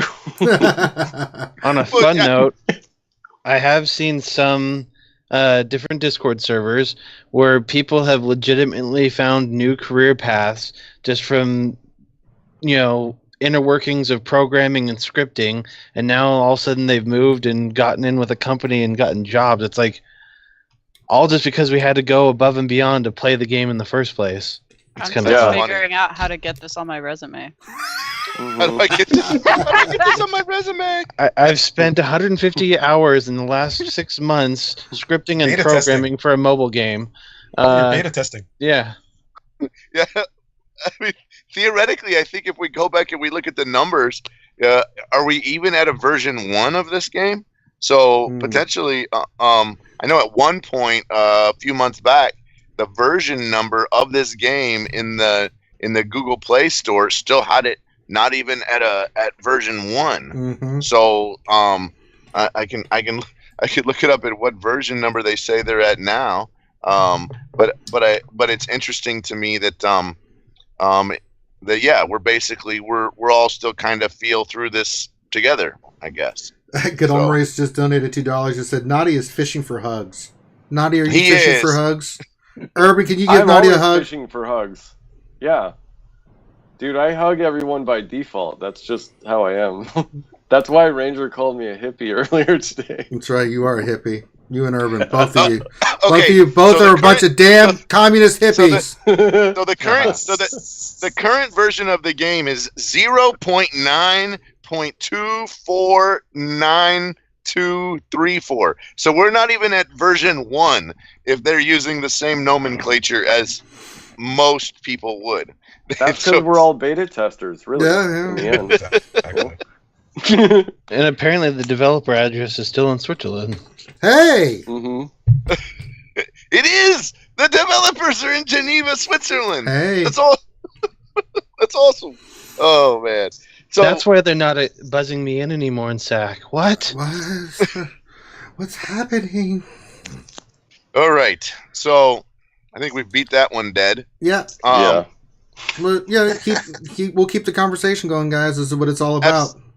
So it's time for Finity, you want to pull up Twitter and the Twitter responses? Oh, Because that's where we're at right now. They are up. all right. Oh, where are they up at? Well, I have them up. Finn so will read 'em. Okay, good. Yeah, so they're on our Twitter page, so you can see everyone's responses, and we're reading the ones that we like the most here. Okay, so the question again was, when Lobot isn't needed in a platoon, he is doing blank. So we'll start off with Dom Peter Lovelace, who wrote, he is fixing deals that get worse all the time. That's pretty clever. Swuggo Match, which I believe is Mr. Urban Blaster, replies he's doing Lando Calrissian's laundry. He got to keep that cape nice and crisp, right?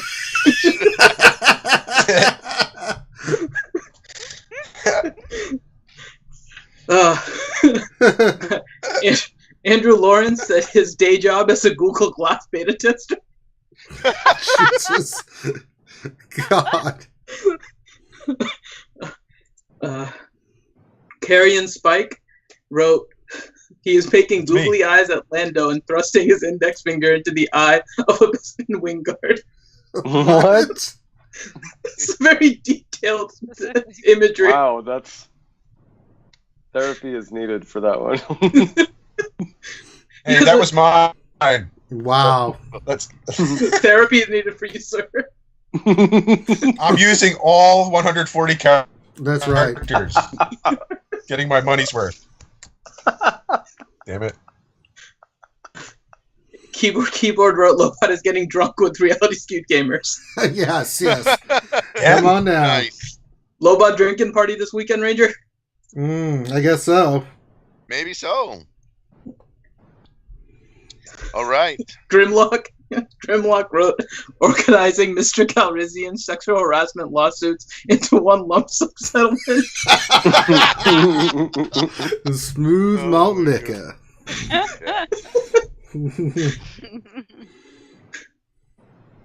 And lastly, Devil's Treasure wrote, preparing the carbonite bath for Swuggo's new hero, Carbonite Hunt. Oh, there we go. Yes. How many shards along are we for him? Oh, Lord, who knows? Yeah. Just hit the... So, it's time for rapid fire questions. Oh, we're going to go around the corn. So be prepared. You go never know who around the Grundy's going to call. Rapid fire questions. Are you ready? So, this one we're going to do for Finity.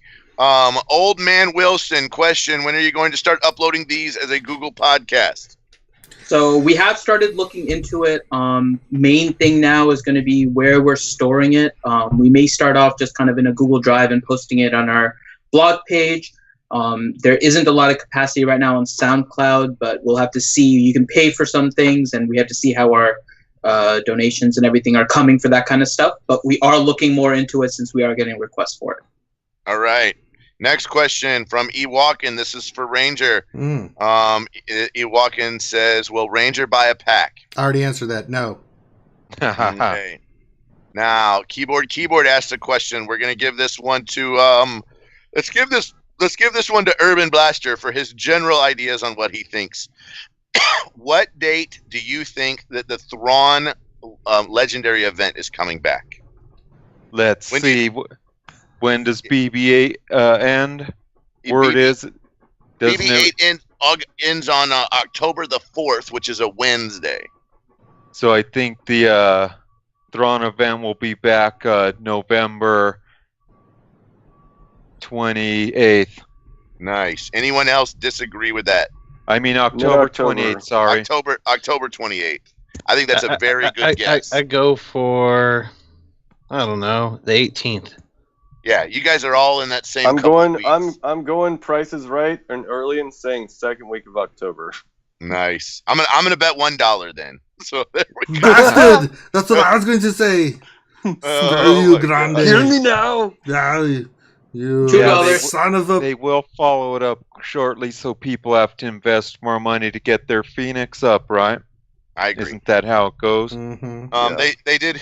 They also said in the what's next. So what's next are usually a week or 2 or 3 before we get information, and then another week or 2 or 3 before they happen. So I think you guys are all right. Paul Brasamante, he says same question. Lucas T says question. Will BB-8 help make General Grievous worth using? Let's throw this one to Teals. Teals, do you think that BB-8 is going to give Grievous a comeback? And especially maybe Grievous leader. Ooh, that's an interesting idea. It's possible. Maybe when Grievous gets his update in December. Christmas. Yeah. Talking earlier, Crazy, tried with Rebel or droids. They're not quite working. Obviously, we just got to sort of play around. Someone's going to theory craft for 3 weeks straight and maybe find a way for it to work. But I don't see this jumping anywhere into a meta anytime. But if Grievous gets a rework, in December. We've been saying that for how long? We've been talking about a Grievous rework for. We've been talking about Night System on the forums, like in March no. And so they announced it, and like they mentioned in a podcast that they wanted to do a Night Sisters rework and that they wanted to do a Grievous rework. You know what would be really cool? I'm just going to throw this out there. They should do Night Sisters and Grievous rework for Halloween. Because all those characters look like characters you would dress up for at Halloween. What kind of Halloween? Wait. What kind of Halloween party are you going to, Grande? Man, I gotta tell you, my Halloween parties are hot. That's all I gotta say. They're full. It's of the hot ones where you sisters. have open relationships. No. Then Chirpa fits in perfectly. He's a furry. You know what? That's shame on you. Oh my gosh. There's no shame in this. There's no shame in this. Next question is from Thane Creel. He says, question, since you are moving over to Battlefront, so we will ask this one of Ranger. Sure. Since you're moving to Battlefront, do you think that EACG is warning EA DICE about you guys? Ranger, do you think that EACG is telling DICE, oh, you better watch out for the crazies because they're coming? Oh, yes. I hope they are, because we're not going to change who we are. I don't care what game we're playing. You know what I'm saying? So you know how warned. Yeah, so that's right. So you know how Grade Patron from his prison cell is in charge of everything? I'm in charge of that as well, and it has already happened. So that'll go ahead and answer your question. There you go. So they know we're coming. God help them. No, of course not. I don't think they have a clue. Yeah. I don't think they're so worried about everything else. They're so worried about everything else. Where do they get a load of me? So let's ask this question again of Ranger. I think, and then we might pass this around again. Darth Vader. Yes. Do you like the canon or the Legends version? Do you like canon or Legends? That's what Darth Vader asked. Well, what do you like better? So I think there's good things in both, right? The Legends stuff, they didn't really go. There were some really good Legend stuff. I like some of the newer canon stuff that they've done. I mean, the Vader comic was really good. I really liked a lot of things, and it introduced a lot of new characters. There's some Legend things though that were really fascinating. With Darth Vader that they did in the past. So I think to say... No. This is user Darth Vader, not just Darth Vader by himself, but do you like canon or Legends? Sorry. Oh, canons or Legend of Darth Vader, or just canon or Legends, period? Just canon or Legend, period. Oh, I'm a Legend. Username. This is okay. So that threw me completely off. I thought it was about just Darth Vader specifically. Okay. Well, Lord Vader, you've got to. Well, no, I blame this on Grande. It's not your fault, Lord Blame Vader. it on Grande. Come on, man. Everything bad is my fault. I mean, who's on first, man? Yeah, I mean, That's seriously. I am a Legends guy still, because I still think there's a lot of great story arcs that are still Legends that they haven't brought in. I mean, whether it's Darth Revan, Darth Bane, a lot of the Sith Lords, the Old Republic, the events that transpire that are no longer canon in the saga of the Skywalkers, through the New Republic, through... it just down the line. They've introduced some of those characters back in, i.e. Thrawn has been made canon again. I mean, not that the new stuff isn't great, it is, but I think that the Legends, for me, when I was reading those books, I mean, when you go back and you read like Timothy Zahn's book and a lot of the authors that put out these great, the Star Wars books and comics and things of that nature, they're really good. I mean, those stories are phenomenal, and they really delve into my favorites. Yeah, they delve into those characters in a way that, in Legends, for example, Luke gets married to Mary Jade Skywalker, who's a phenomenal fan favorite in the Legends. And they have a son, Ben Skywalker, that they name after Obi-Wan. Han and Leia get hooked up, and then they have twins, and then they have a son, Anakin, who dies young, in battle. I mean, there's a lot of great stuff. Not all of it's great. I mean, there's still a lot of controversy with the Vong invasion, which I won't get into. But overall, I'm a Legends kid. Never forget the Yuzhong Vong. I mean, they dropped a damn moon on Chewbacca and killed him. I mean, good lord. But the Legends books weren't afraid to do that. A lot of characters died, but they had this continuous story arc that it was really good. Some of the books were just, placeholders, but there was some good stuff in there, but phenomenal books. But that doesn't mean that the new stuff isn't great either. I mean, a lot of the new canon books like Tarkin and some of the other ones, Lords of the Sith and things of that nature, the new Vader comic, I think are phenomenally good. So I think you have to kind of pick and choose, but I think getting rid of Legends was a tough... I understand why they had to do it. Makes sense, but I miss a lot of that stuff. Because Legends was too much like Game of Thrones. It was so much information. They had to do it. Disney. I mean, you can't take everything in Legends and try to keep it a part of the new movies. There's no way they could have done that. So I totally understand why they did that. Everyone dies in the end, so it's like, Lord, God. Anybody on the for the kids. Anybody on the panel agree to disagree? Anybody think that they prefer, staunchly prefer one over the other? I think you made I think your comment was great, and I happen to agree with your sentiment.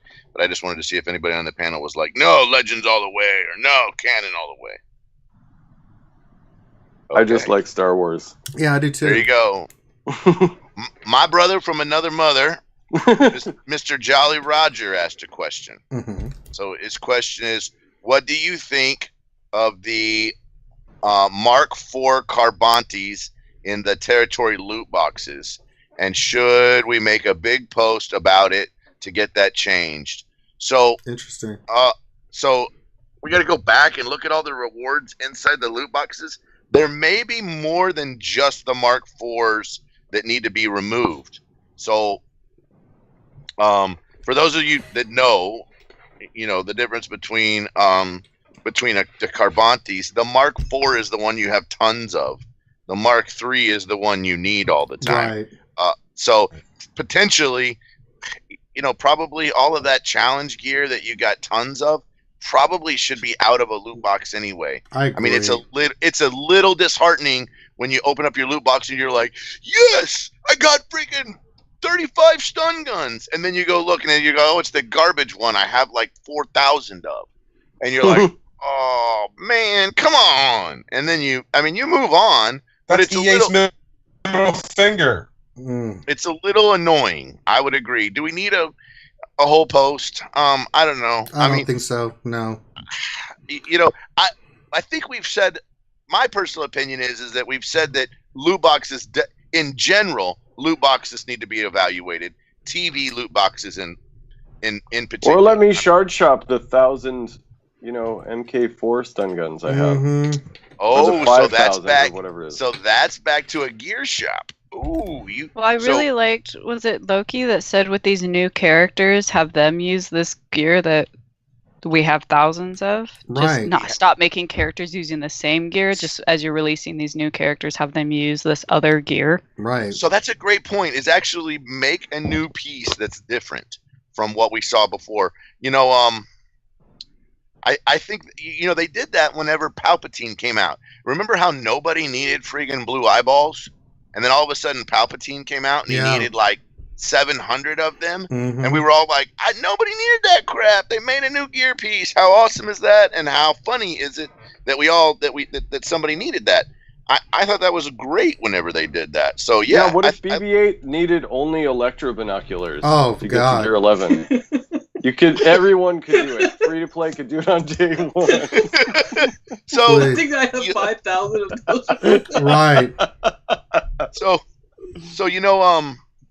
Commander Luke was not as difficult to gear as other characters in the past. Mm-mm. But maybe a total reevaluation of what new characters need is needed. That's a good point, Well, Crazy. I Really think to add to that though, I don't think it's just Mark IV Carbantes. I don't know if we've talked about this before. I know I talked to some people on the Discord about it. As you level up, the Mark III holo projectors show up in your guild shop, but I think once you hit around like level 63, they don't show up anymore because it's prioritized as a lower gear, even though it's more valuable, I think, to most players. So it may be a conversation to have on just figuring out the value of the different gear to the player and just restructuring it all together. Because I don't think these are classified properly based on the need for the actual players. Like I had screenshots the other day. I think I currently need about 57 full shower drains for my characters right now. So I think they just need to reevaluate their hierarchy of gear. And it's not just that Mark IV is higher than Mark III. Mark III has a lot more use. So Mark IV shouldn't be considered higher than a 3 despite their numbers and those kind of things.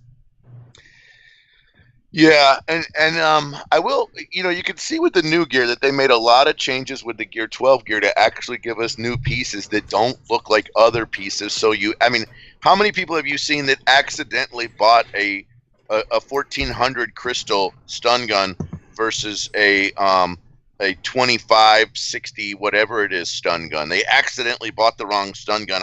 I bet I know 20 people, 30 people personally that have at least told me they bought the wrong purple stun gun because they didn't look at the numbers. I would love it if they would continue to go down that path of making gear more discernible one from the other, without a doubt. So yeah, make a larger post than you originally thought about, Jolly. Don't make it so small. Think bigger. I guess it's our general thoughts. Devil's Treasure asks a question. How many of you keep yourself farming mods? It's so frustrating to get no decent mods for weeks at a time. So let's take this one to Clandestine Ops. Clandestine Ops, how do you farm mods and how do you keep yourself interested in farming mods? Good question for me, because I just finally gotten back up to the top end of my arena shard, which was February 2016. However, since this Captain Han Solo requirement, I've had to put aside farming, using my Cantina energy for farming mods. The ironic thing is, I think my highest speed secondary mods have come from the mod shop. Okay. And this is a PSA to anyone. I've vetted this already for any newer players. Do not buy, I repeat, do not buy the mod packs for the 999 crystal. I've done it 3 times now, thinking somehow it's going to change. The most recent one, I received literally 3 and 4 dot mods. I think 3 purchases, 0 speed secondaries on any of them. So I can tell you where not to farm mods, and it's definitely don't buy that. Those packs are a sucker's proposition. And again, I'm an all-day sucker. I've fallen for it. I somehow thought I was going to pop some huge speed secondaries, but no, I think just through the challenges, that's probably the most effective way. And again, there's requirements now for Cantina energy for a lot of us, so you have to almost parcel it out. It's all right. Well, days, say Monday, Wednesday, and Friday, I'm just going to farm mods, and then the rest of the time I'm going to farm Captain Han Solo. So, yeah. But I haven't unlocked Captain Han yet, so I'm getting leaned on by my your guild mates there. For yeah, Han. Yeah, a little bit. That's the thing. I went Well, the drop rates for him are abominable, at least for me. Yeah. And I think I'm 27 of 80 on that first week of farming him. And that's, 2 and 3 Cantina refreshes a day. And I finally just threw my hands up in the air and said, I'm going back to mods. So, yeah, LDR, don't. Go ahead. Yeah, go ahead. You were going to say? Yeah. You were going to finish up?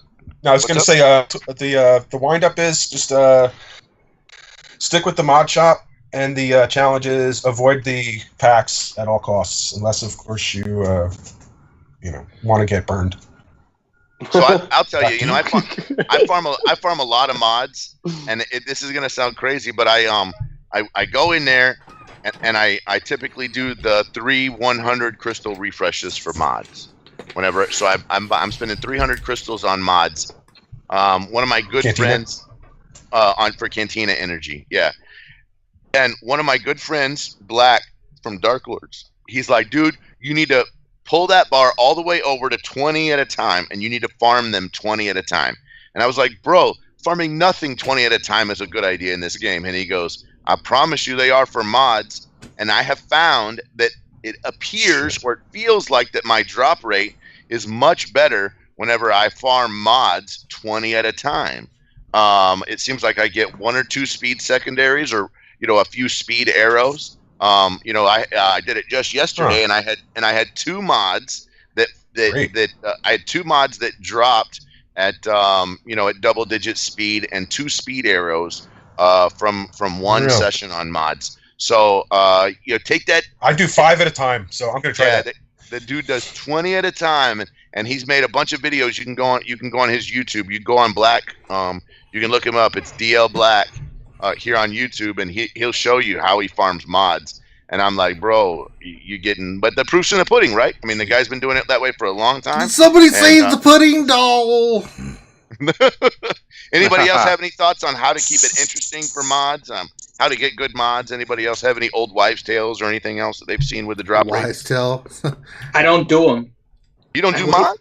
No, I wait for them to show up in the mod shop. Because that way I know I'm getting 4-star, and I'd rather continue. It's a free-to-play. I have too many characters I need to work on in Cantina. So because it would be a little bit different if I wasn't able to get high rank. So I can still hit number 1, so I'm not worried about my mods. But if I wasn't able to, then I would farm them. But even now, I still just spend credits on getting it from the mod shop whenever there's either a B or an A quality with the speed secondary. So, yeah, I don't farm mods at all. Just straight characters right now. Mortal Womprat asked Do you refresh the mod shop at all, Finn? No, I'm not using crystals on that. Yeah. Mortal Womprat asked a question. This is a Ranger question. Uh-oh. How does the backwards hat change Ranger's personality? That's the question. Well, it doesn't. I'm still retarded, so, I mean, I think I look more retarded, I guess. I don't know. Yeah, basically, he's just really ready to build something. It's like he's getting ready to put on his welder's mask. That's right. That's about it. Or a baseball mask. You never know. I could be going out to get medieval on somebody's ass. You never know. I just wear it around just because this hat doesn't fit me as well as it used to because I've lost so much weight. I need to get a new one. But I wanted to represent my Cowboys, so I just turned it around. Because when I wear it frontward now, it's gotten so big. It's like it looks a little. Are you saying you used to have a fat head? I used to have a big fat head, and then I did the thing, and now I don't have. And then now you have a skinny head. Okay. Boone281 asked this question. It is. He's got all these. What do you think of Veteran Han and Veteran Chewie getting the resistance tags? They've talked about this already. I can't remember which podcast it was on, but they basically said the reason why Veteran Chewie, and we like to call him Viagra Chewie, and Viagra Han. Why do they not have the why do they not have the resistance tag? And it has to do with the fact that they were resistance for a short period of time, and effectively the character we're looking at is just is like pre them meeting Finn and Rey in the Millennium Falcon, and they thought that potentially they would be overpowered. They would overpower resistance for PvE, for player versus the environment type content. I could see that. Yeah. I could see that as basically, you know, we keep thinking about characters for arena. However, we don't want to make it where effectively someone could just walk through PvE content. What I mean is walk through light side, dark side battles, Cantina, walk through everything. But it's okay to walk through with like resistance. Well, what we're saying though is that potentially, if Veteran Chewie and Veteran Han had that resistance tag, that it would make them so over. It would make the resistance more overpowered than they already are for the content. I agree. I totally agree. Yeah. So that's the deal. Chewie. Viagra. Chewie and Viagra Han. Chewie. Are you just saying you like to chew things while on Viagra? Is that what you're saying? Oh, sorry. Chewie Viagra. That's all he's saying. Chewie Viagra. Chewie Viagra. Are you talking to your plastic spittoon? No. Dirty dip. Oh my gosh. Millennium Falcon. Oh my gosh. Devil's Treasure has a question. How is everyone's first order squads geared, and are we speculating for BB-8? I think we talked about that already. We've already talked about that one. Bradzo, SWGOH. Last week, ? Warrior said something about the dark side getting a rework. In a statement that made me think that he knows something, but couldn't really say anything. The first order is on farm for BB-8. There is a possibility of Thrawn return. Could this be a journey for a dark side to rise once more? What do you think will be the next faction that might be on our radar? So let's go around the corn. Next faction, no explanation of why. Do you think that for like a faction pass or a faction rework, what do you think is going to happen? We'll start with crazy excuses. Do you think we're going to get a dark side, and or a rework, and if we did, who do you think it might be? With episode 8 coming, I say first order. After that, separatist. Yep, I'm good with that. Clandestine ops. What do you think? Same as crazy. In that order. Okay. Urban Blaster, Assassin Master. What do you think's going on, bro? What do you think? What do you think's happening? I think they'll be reworking the droids with the new droids coming out. I think they want to make droids great again. Nice. I love your response. I totally think this dude's the best. I know it. He is. He's awesome. Finity, what are your thoughts? What are they doing? First Order and then Night Sisters. Yeah, there's another one. I'm getting all excited about what you guys are saying. Who else? Naughty Karate, what do you think? What are they doing? I agree with everyone. But I was going to say that too. Calling me first. If you called on me, I wasn't high enough. So Urban Blaster took all. You got it, man. I agreed too. Oh man. Who did I miss? Ranger, what do you think? Well, I have a lengthy response to this. No, I don't. I don't think they're going to rework. I mean, they may rework those, but I think that how they're going to improve Darkseid, and this is what I'd like them to do, CJ, if you're listening, is they need to introduce all the old Sith from the Old Republic. So instead of just Darth Nihilus, we got Darth Revan and the rest. And I think with the introduction of the new characters for First Order, that'll be a big help too. But we just need Darkseid to be great again. Fix Darth Vader. Fix this crap, man. I mean, God, we can't use them. The Emperor sucks. We can't use them for anything. Palpa Zeta or two. I know. I need help. My depends on not working. Teals, did I get you? Did I get you, Teals? Okay. No. I want to make sure I get Darkseid. What do you think? A lot of answers for First Order. I mean, they're going to be coming out. They're going to be content. I don't think that's going to fix the dark side. I mean, we already got a ratio issue. They know that. CG. They do. Ranger just said the same thing. We need more Sith. We have a missing Sith. What's this new squadron? It's coming out with the new Battlefront game. Mm-hmm. Yeah. Oh, that's a good one. Yeah. They've already sort of hinted Geonosian rework in previous announcements. That's probably going to come. We need another 2 Geonosians too, don't we? So we can make a full Geonosian squad. First time for a full team. I mean, Geonosian Queen. They were made at one point, as crazy as it sounds, but They long overdue. We need to get an even balance. Bring in some of these old Sith, some of these forgotten. We need to bring in the new Inferno squad. We need And 2 more Tuskens. I mean, you could do a lot of rounding out the dark side. we need some roundouts for sure. I mean, we don't need to Master rework the Sith. Skywalker, what are that we going have to do? already. There's too many light side. I mean, you think on a PvE standpoint, just sort of put it out there. They make a dark side TV. It's gonna happen. You think of the state of how these can operate in a PvE standpoint. Most of them are pretty good, except are these older, untouched OG guys. And then we just need to get that balance so we have deployment numbers, we have the combat numbers, etc., etc., and it will be in a happier place.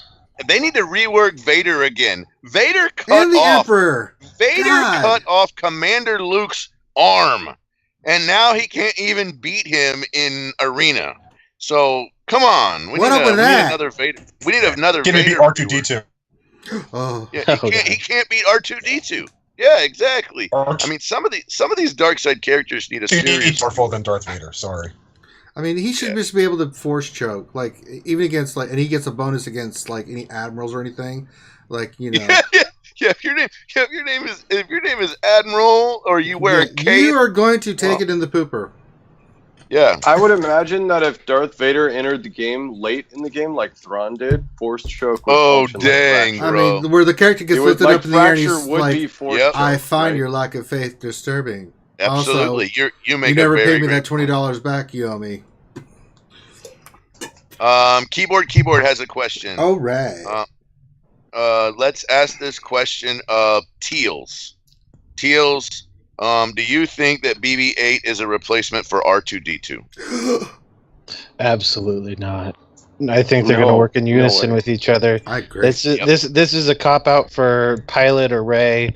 You're going to run your hard 3. You're going to run Finn. You're going to run Poe. You're going to run Trooper. Yep. And you're going to rock the R2 and the BB-8 together, and heads will roll in PvE. They have double synergy, and the reason why is because they're both droid and resistance, which means they're going to get. And they've got big round heads. That's and right. I mean, R2D2 maxed out stealth. Oh, yeah. Sorry about that. That's okay. Right. He got excited about BB-8 and R2D2. So excited. He loves BB-8. Wow. It's a true story. R2 stealth gives crit. Oh, well, what does crit give advantage to with BB-8? Oh, cooldowns. Big 42. Mm-hmm. Okay, next question. It's going to be a yes or no question around the corn. Oh, God. This question is from Devil's Treasure. Do you think we will see playable Porg in the next release? With the next release of the next movie? God. Or Jedi Luke with a swarm of Porgs attaching? So we're just going to go around. Yes or no, real quick. No explanation why. Ranger. Yes or no? I'm too angry. Skip. Okay. Teals. Yes or no? On Porg. No. Urban Blaster. Yes or no on Porg? Yeah, why not? Urban. Okay. Clandestine Ops. Yes or no on Porg? Porkins? Porg from the new movie. The little on Porkins? No, I guess that's a no. Okay. No, I'm gonna hold it. Naughty. Yes or no on yes. Porg? Oh, okay. You said yes. Naughty. Yes or no on Porg? No. On Porg? Porg being like a swarm of Porg that get to do something. Yes. Okay. Finity, yes or no? Oh, jeez, I wonder what this answer is going to be. No yes on the individual character, but I would say yes on the Luke attack. Like an attack. I think you're right. I think it's going to be some kind of like old man Luke attack. Crazy. Yes or no? Porg being in the game as some kind of attack for some character. No. Oh, dang. She killed it. That's right. Ranger. We're coming back to No. No. Okay. The less cute and cuddly things we have in this game, the better for my sanity with Finadoodle. Okay, around one quick answer is from Keyboard around the corn. The question is, Who is cuter? Porg, R2D2, or BB-8? Finity, go. BB-8. Okay. Naughty Karate, go. Who is hotter? Who's cuter? Cuter? Dude, we're not BB-8 is having the sex cutest with thing him. ever. We're wanting to give him hugs. Jiminy Cricket. BB-8 is the cutest droid ever imagined. I want to know which one you think is the hottest one now, though. No, I Yeah, don't. now the I really hottest- don't. No, I really don't. We're going to go down I would go BB-8 too. BB-8's Okay. the hottest, yeah. clandestine ops, which is Wow. cuter? BB-8, R2, or Porg? Porkins? No, here we go again. Porkins? Teal, which ones is cuter? Porkins. Porkins. BB-8. He said BB-8. Urban Blaster, which one's the cutest? BB-8. BB-8. Okay. Crazy Excuses, which one's cuter? BB-8.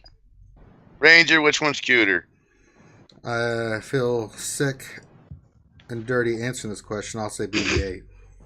Dude, it's BB-8 all the way. Mm-hmm. Just probably, and you know what? It's probably because we all feel like we have an attachment to BB-8 right now, but except for somebody who's really excited about Porkins. Okay, so Nicholas South, question. If I Porkins? Did you just say get excited for Porkins? Stop it. Hey, it's 2017. Oh my God. So Nicholas South asked the question, if I Zeta Chirpa and the 3 new Ewoks and throw in a Zeta Ahsoka Tano Fulcrum, is there anyone that can stop me? Yes. So I think we need a little bit more information. If it's PvE content, I think you'll do just fine. If it's arena, no way in heck, bro. It's already been tried. Go look at Oblivion. Simple answer, done. Yeah. You'd be No way in you'd get HW burnt Hockey like Sticks. one of Crazy's chickens. Yeah. Good, good, So, good. oh my God. You're going to get burnt like a crazy chicken. Oh. Kaguru asked a question. Wait. Ghost Alpha just donated $2 and he said Naughty is a robot pedophile. I'm a robot pedophile? Yeah, I can live with Yes. that. Sure. Yeah. Is that what's Yeah, man. happening here? You know what? I will change my name on Discord in your honor to robot pedophile for a day. No, How's that? you are not a robot pedophile. Not a In robot, your and defense, you're Naughty, not a- BB-8 and you- has that Benjamin Buttons disease. Yeah. Okay, so here's a question from Kaguru. What is your opinion on the fact that there is no current defense against the Raid Han Zeta? So this is a very good question. I think I want to start. Let's start with Finity. Finity, what are your thoughts on the fact that there's not a good defense for Raid Han Zeta? I don't agree that there's no defense. I agree with that. He's usually behind like a Commander Luke. So usually, and I know Warrior, and he's right that you can stop a Zera's team, but if you're on offense and you're facing a Raid Han Zeta, you can pretty much block it with the General Kenobi and Zeras. I mean, that's enough. And I haven't had much of an issue with Han Zeta with that combination. Okay. So, Anyone else agree to disagree? Have another opinion? Okay. Keyboard has a question, and I already know the answer to this, so we're going to send this over to Ranger. Oh no. The question, yes, we are. Anyone got Rolo? So in other words, do you have Rebel Officer Leia Organa unlocked? I do have her unlocked, and in the next 2 territory battles, she should be, or 3, she should be 7 stars. So, yes, she is unlocked, but unfortunately, you need her 7 stars with Han for the last territory battle 6, but we are well on our way. Yes. Okay, next question is from Dian Suro. He asks the question, do you guys think that BB-8 will be needed to unlock a character like Jedi Rey or a new First Order character? I really hope not, because my First Order and Resistance are non-existent. So we're let's give this one to Urban Blaster. Urban, do you think that BB-8 is going to be needed in the future for another legendary or heroic type character? Let's see. It's doubtful just because they haven't did that much with the hard to get characters from what I remember. So no, I don't think they will. He'll be required. Yeah, the only time that happened was R2 was needed for Commander Luke, but they let us have one. But they had one more. They gave us a shot right before we got Commander Luke to get R2 again, didn't they? They were like, hey. If Also, you didn't get it was not prohibitively restrictive characters to get R2. No. So, if you made BB-8 to get Jedi Rey, and it doesn't happen like at least 6 months from now, that would be just, yeah, that's a finger in the bum right there. Okay. Oh wow. Oh my. No one wants that. Next question is from Dark Grape. Question: in TB, is it better to fill platoons first or missions first? Clandestine ops. What do you think? Platoons, I think. I still don't really get it. I hate territory battles. Platoons all the way. Always platoons. Always platoons. Platoon. Yeah, the previous advice was to wait on platoons until after missions. That is incorrect advice. No, the platoons make the missions easier. Hey, the platoons make them. The platoons almost always either make the current missions easier or they make the next missions for the next day easier.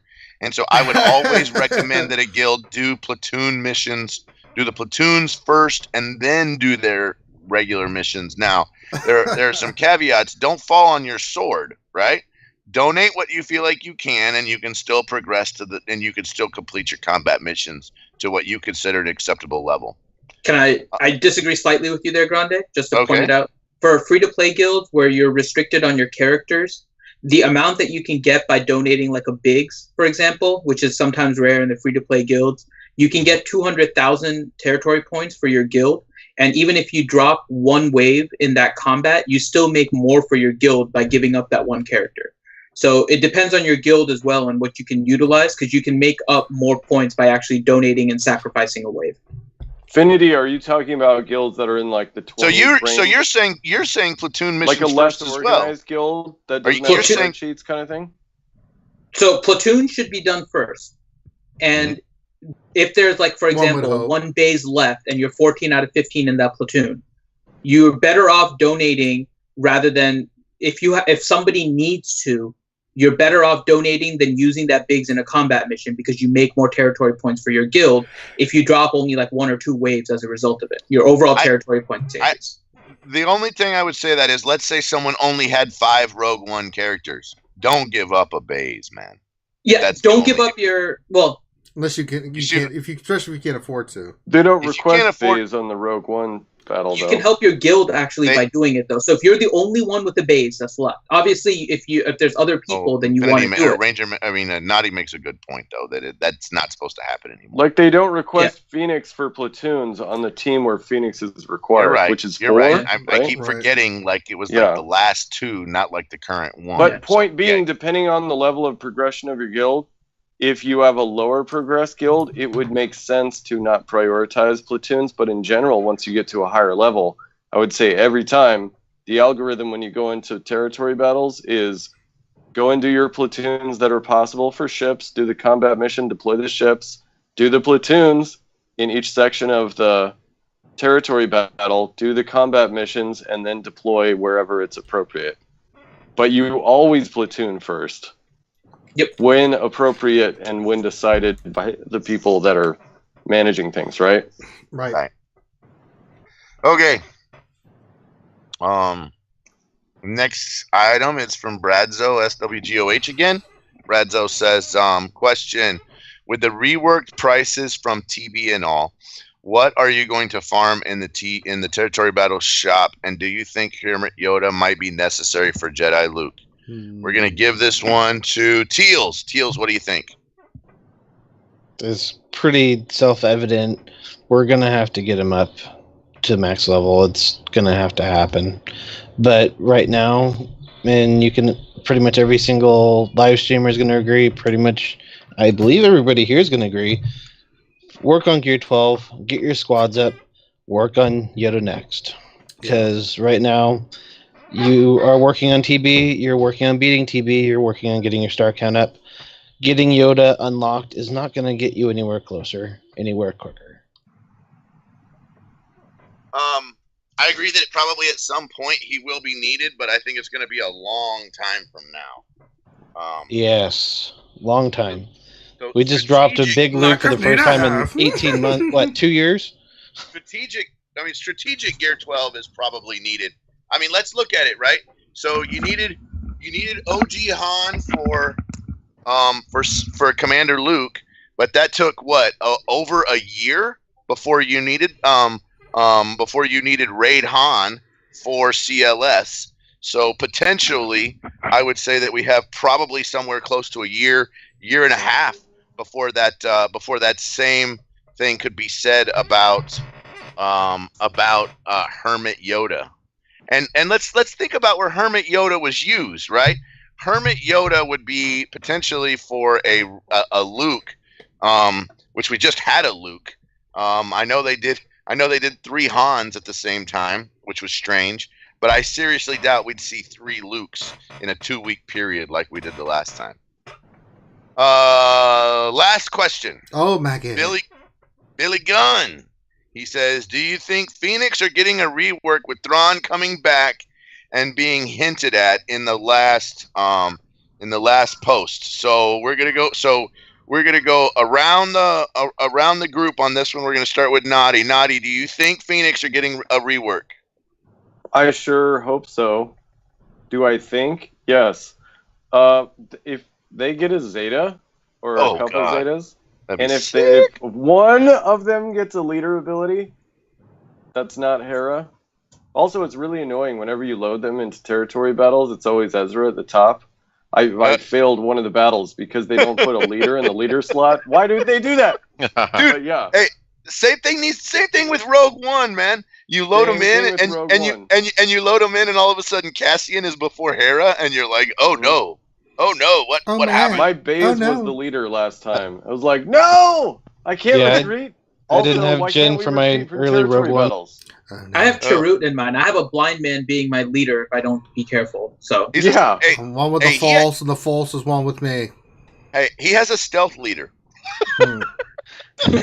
I'm not getting any leader. What's happening? Why are they, clandestine anyway, ops? Did I answer the question? I think so. You said yes. You hope so. Clandestine ops. What do you think? Are we getting a rework on Phoenix? I think a Zeta is probably coming, or a Zeta or 2, I believe.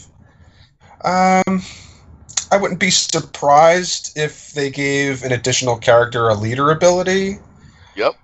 But yeah, I think so. It's everyone. I mean, everyone under the sun's getting a Zeta now. So I mean, come on, Pow has a Zeta. Teals, what do you think? Phoenix getting a rework? Yes or no? Yeah, it's evident. They've seen the response for months. They've seen the response with the last Thrawn. They're obviously showing their strength in TB, but at the same time, they got so many open slots for Zeta opportunity. They know they probably need to add some damage for more viability. Agreed. Yeah, why not? Great. Finity, Phoenix getting a rework with some Zetas and some leaders and stuff. What do you think? Yes or no? When I think of rework, I think more of like changing the abilities a little bit. So I'm going to say no to a rework, but yes to Zetas on the Phoenix coming up. Urban Blaster, Assassin Master, or the Phoenix getting a rework or Zetas or another leader ability, bro? I certainly hope not, because there's more deserving factions out there, or even Wigs. Yeah, I love that answer. Would love to get some Zetas too. They're really not viable, but are you saying that because that's your favorite team, Urban? They used to be, but we need to make Darkseid strong again, right? That's right. And Darkseid are not strong if we end up with a if we end up with a Phoenix rework. People are going to go ape about more rebels and being even stronger, right? Well, I mean, what if they put Zetas on them and now Arena is viable? What if it just makes Ezra OP off the cuff? Oh my God! I mean, Ezra's already really strong. Imagine Ezra with a Zeta. I mean, it would be insane. Oh man, Ranger, what do you think? What do you think? Phoenix, yes or no? Screw those hippies. I want dark side. Screw this hippies. I want dark side. I love that answer. So conventional wisdom says yes. We would rather have. I think they're going to get Zetas. I don't know if they're going to get reworked though. I think they're not going to go that far, but I do think they'll add a Zeta or two, maybe to some of the characters. But you know, we'll have to wait and see. I would be shocked if they did a rework. I don't think that with everything that they've got planned and going, I don't think a rework for Phoenix is in the cards right now. If they did a big Zeta push, they should. It would be nice if they did it in conjunction with some dark side characters. Kind of. That's what I think. Kinda Never. Yes. That's EA's stance on that. Never. All right. That's the end of the questions. No more questions. That's Thank it. God. So now it's time for it's time to pimp our stuff. It's time for pimp your stuff. So we've got a lot of great guests. Before we get started, I know that Crazy had to go off. I'll pimp Crazy. Will you pimp her website? I mean, pimp her YouTube channel too. So yeah man. Well, right, we'll start with that wacky guy from Hawaii, Naughty Karate. Pimp your stuff. Okay, so Crazy just she has like an hour of footage of BB-8 in territory or in arena using droids and a bunch of other combos, but she needs to edit it. But she just made a video today, which is BB-8 in territory battles. And it's actually it's really entertaining to watch because she did play the Phase 6 on her main, but she didn't have BB-8 on it, and she's still kind of learning resistance. And her reaction to how well it works is amazing. And she actually found that BB-8 gets to use his special in every single wave of the combat mission. And I highly recommend you check it out. It's really fun to watch. Mostly because she has herself in the lower corner while her reaction to what's happening is going on, and it's a very candid show. But it's really informative at the same time. She's so girlish. If you want to watch a girl play a game and do a good job at it, she's amazing. Yeah. Crazy crushed it today though, and she has more footage on the way. So subscribe to her. We love Crazy. And I'm done. I'm done pimping my friend. Okay. Now pimp the SWGOH in depth. Yeah. Oh yeah, SWGOH in depth has a website and a podcast, and I host it every other week. And App is here too. He's back from a little hiatus, and he's doing a little mini podcast every other week in between. And yeah, we crush it, man. We ask you. You guys are on there all the time. That's right. Like the 0.01 percenters that know everything about this game to a level of intricate detail that like is kind of scary, and probably we should have an intervention. That's who you get to hang out with on these podcasts. That's right. Yeah. Okay. And that's then, why I'm here to pimp out your shit too. You know. Also, listen to the RSG stream. These guys are awesome. Okay, I'm done. Sorry. Okay, great. So now let's do Teals. Teals, can you pimp your stuff, please, sir? Hey, Teals from the Roughnecks, home of the Roughnecks.me website. We got all your family friendly TV tools, mod tools, heroic tank tools, event tools. Whatever you need, we got a lot of stuff going, and we're always got something next on the plate for to be used. Check them out. I mean, more tools. I got to tell you, if you have not been to Roughnecks.me, I think Roughnecks.me is probably the best website for a way to parse the data that comes in from swgoh.gg for your guild. It's a really great way to be able to see what's going on, and I definitely highly recommend that tool. So go check it out. One of the fastest ways to check your overall guild, as long as everybody's updated on this, SWGOH. It's there in a nice grid, clickable. All your names pop up, expandable. While the Sheets tools are awesome, this does it a little more clean. And once you synced once, I have your data parsed, and it loads even quicker the next time. So it kind of saves and makes the searches quicker, and it keeps us from breaking his website because it's happened already. So let's do clandestine ops. Tell everybody about yourself and tell everybody about your YouTube channel and how they can find you. Well, I don't have much to pimp here. I'm on Twitter at Tarkin Spy. So that's TarkinSpy.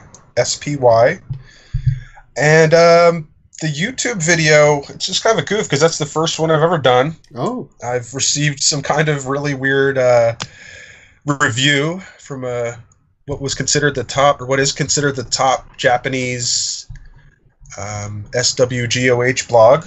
So I'm kind of amazed at all the views. I'll drop the link into the comment section once the stream ends. We'll hook you up. So I'm and I could also be, thanks, man. I could also be found on Discord at Clandestine Ops, and my I don't remember what my code is, but yeah, I'm always floating around on Discord. Chat me up there anytime. I'm always happy to talk to anybody. Yeah, that's great. That's all I got. And thanks so much for having me, guys. I had a lot of fun. Absolutely. Yeah, that's awesome. Yeah, man. Urban Blaster Assassin Master. Oh my god. Our buddy, what's up, man? Pimp your stuff, bro. So I got this YouTube channel. It's YouTube/Assassin Masters with an S. But then I also put out this new thing. It was in hope to help guilds find new guild mates. So it's SWGOHmatch.com, SWGOHmatch.com. It's nice. It needs some love with the community, but it's out there. You could post your guilds. If you're looking for a guild, you could post yourself as a free agent. It's easy to register. You could log in with Google, all that stuff. But you guys should check it out. Do you make matches for love, Urban? Only if BB-8's around. Oh my god. I like this endeavor. Match.com for SWGOH. Man. Yeah. Hey, let's be friends, Urban Blaster. You're a man after my heart. All right. We've already made our first match. Love is in the air. Bromance in the making. Sure. Ranger, you want to pimp our stuff, bro? Well, I'll be more than glad. Thank you all for joining Star Wars Galaxy of Heroes RSG stream tonight. Thanks to all the guests. No, I'm not going to do that. That would be just weird if I did that the whole way through. But no, you are watching Reality Skewed Gamers, whether you're watching the live stream or watching it later on. Appreciate all our wonderful guests being on here. Try to bring the community together. We stream Wednesdays at 8 a.m. East or 8 p.m. Eastern, and Saturdays 10 a.m. Eastern with Jedi Academy, where we bring people like Warrior and a bunch of other great other YouTubers together to answer all your questions about the game. And then Saturday we have fun. That's just our late night stream where we will be doing another one. We'll see about. We'll give you more information this week about it. But thank everybody for being here and supporting our stuff. We've got the website. We've got we've got the Twitter. If you want to support the channel and you're watching this afterwards, you can't do the super chat. There's a button on the homepage of our YouTube where you can donate there. Of course, not with just us, but with all these great guys and guests taking time out of their busy schedule to come talk about the game we love the most. Support the channel, subscribe, give them the thumbs up. Those go a long way in helping them, put out the content that you guys want us to put out and talk about all the issues. So thumbs up, support, subscribe, supports, however you can do it. We want to make sure that, like and subscribe. That's the biggest thing you always hear. I don't know about the emojis. You get crazy here. you know. But thank you all for being out here. We always appreciate you guys, the fans. You know, we got a lot of great stuff coming down the pipe, and we are going to continue doing streaming games and having fun, and you know, that's what we're all about. We're just about having fun, just a bunch of dumbasses sitting around talking about this game. But we hope you enjoy it, and if you like the content, like and subscribe. Same with these other guys. That's how you support us. But on behalf of myself, the Wi-Fi Steeler Grande, Dr. Finn, the Troll Extraordinaire, Medicine Woman. Loki couldn't be here tonight. He had a work engagement, so he couldn't be on here, but we'll probably get him for Saturday for the stream for Q&A, the Jedi Q&A, and then late night if we can. He started a new job, so that's why Loki couldn't be on tonight. He's got a lot of stuff going on. But Crazy Excuses, Teals, Clandestine Ops, Urban Blaster, and the hippie communist Naughty Karate. Thank you all for being on here. We very much appreciate it. Everybody that was on here, and I hope everybody in the chat appreciates it. So on behalf of myself and the crew, thank you for stopping by, and we will check you guys out Saturday. Till then, be safe, and we'll holler at you then.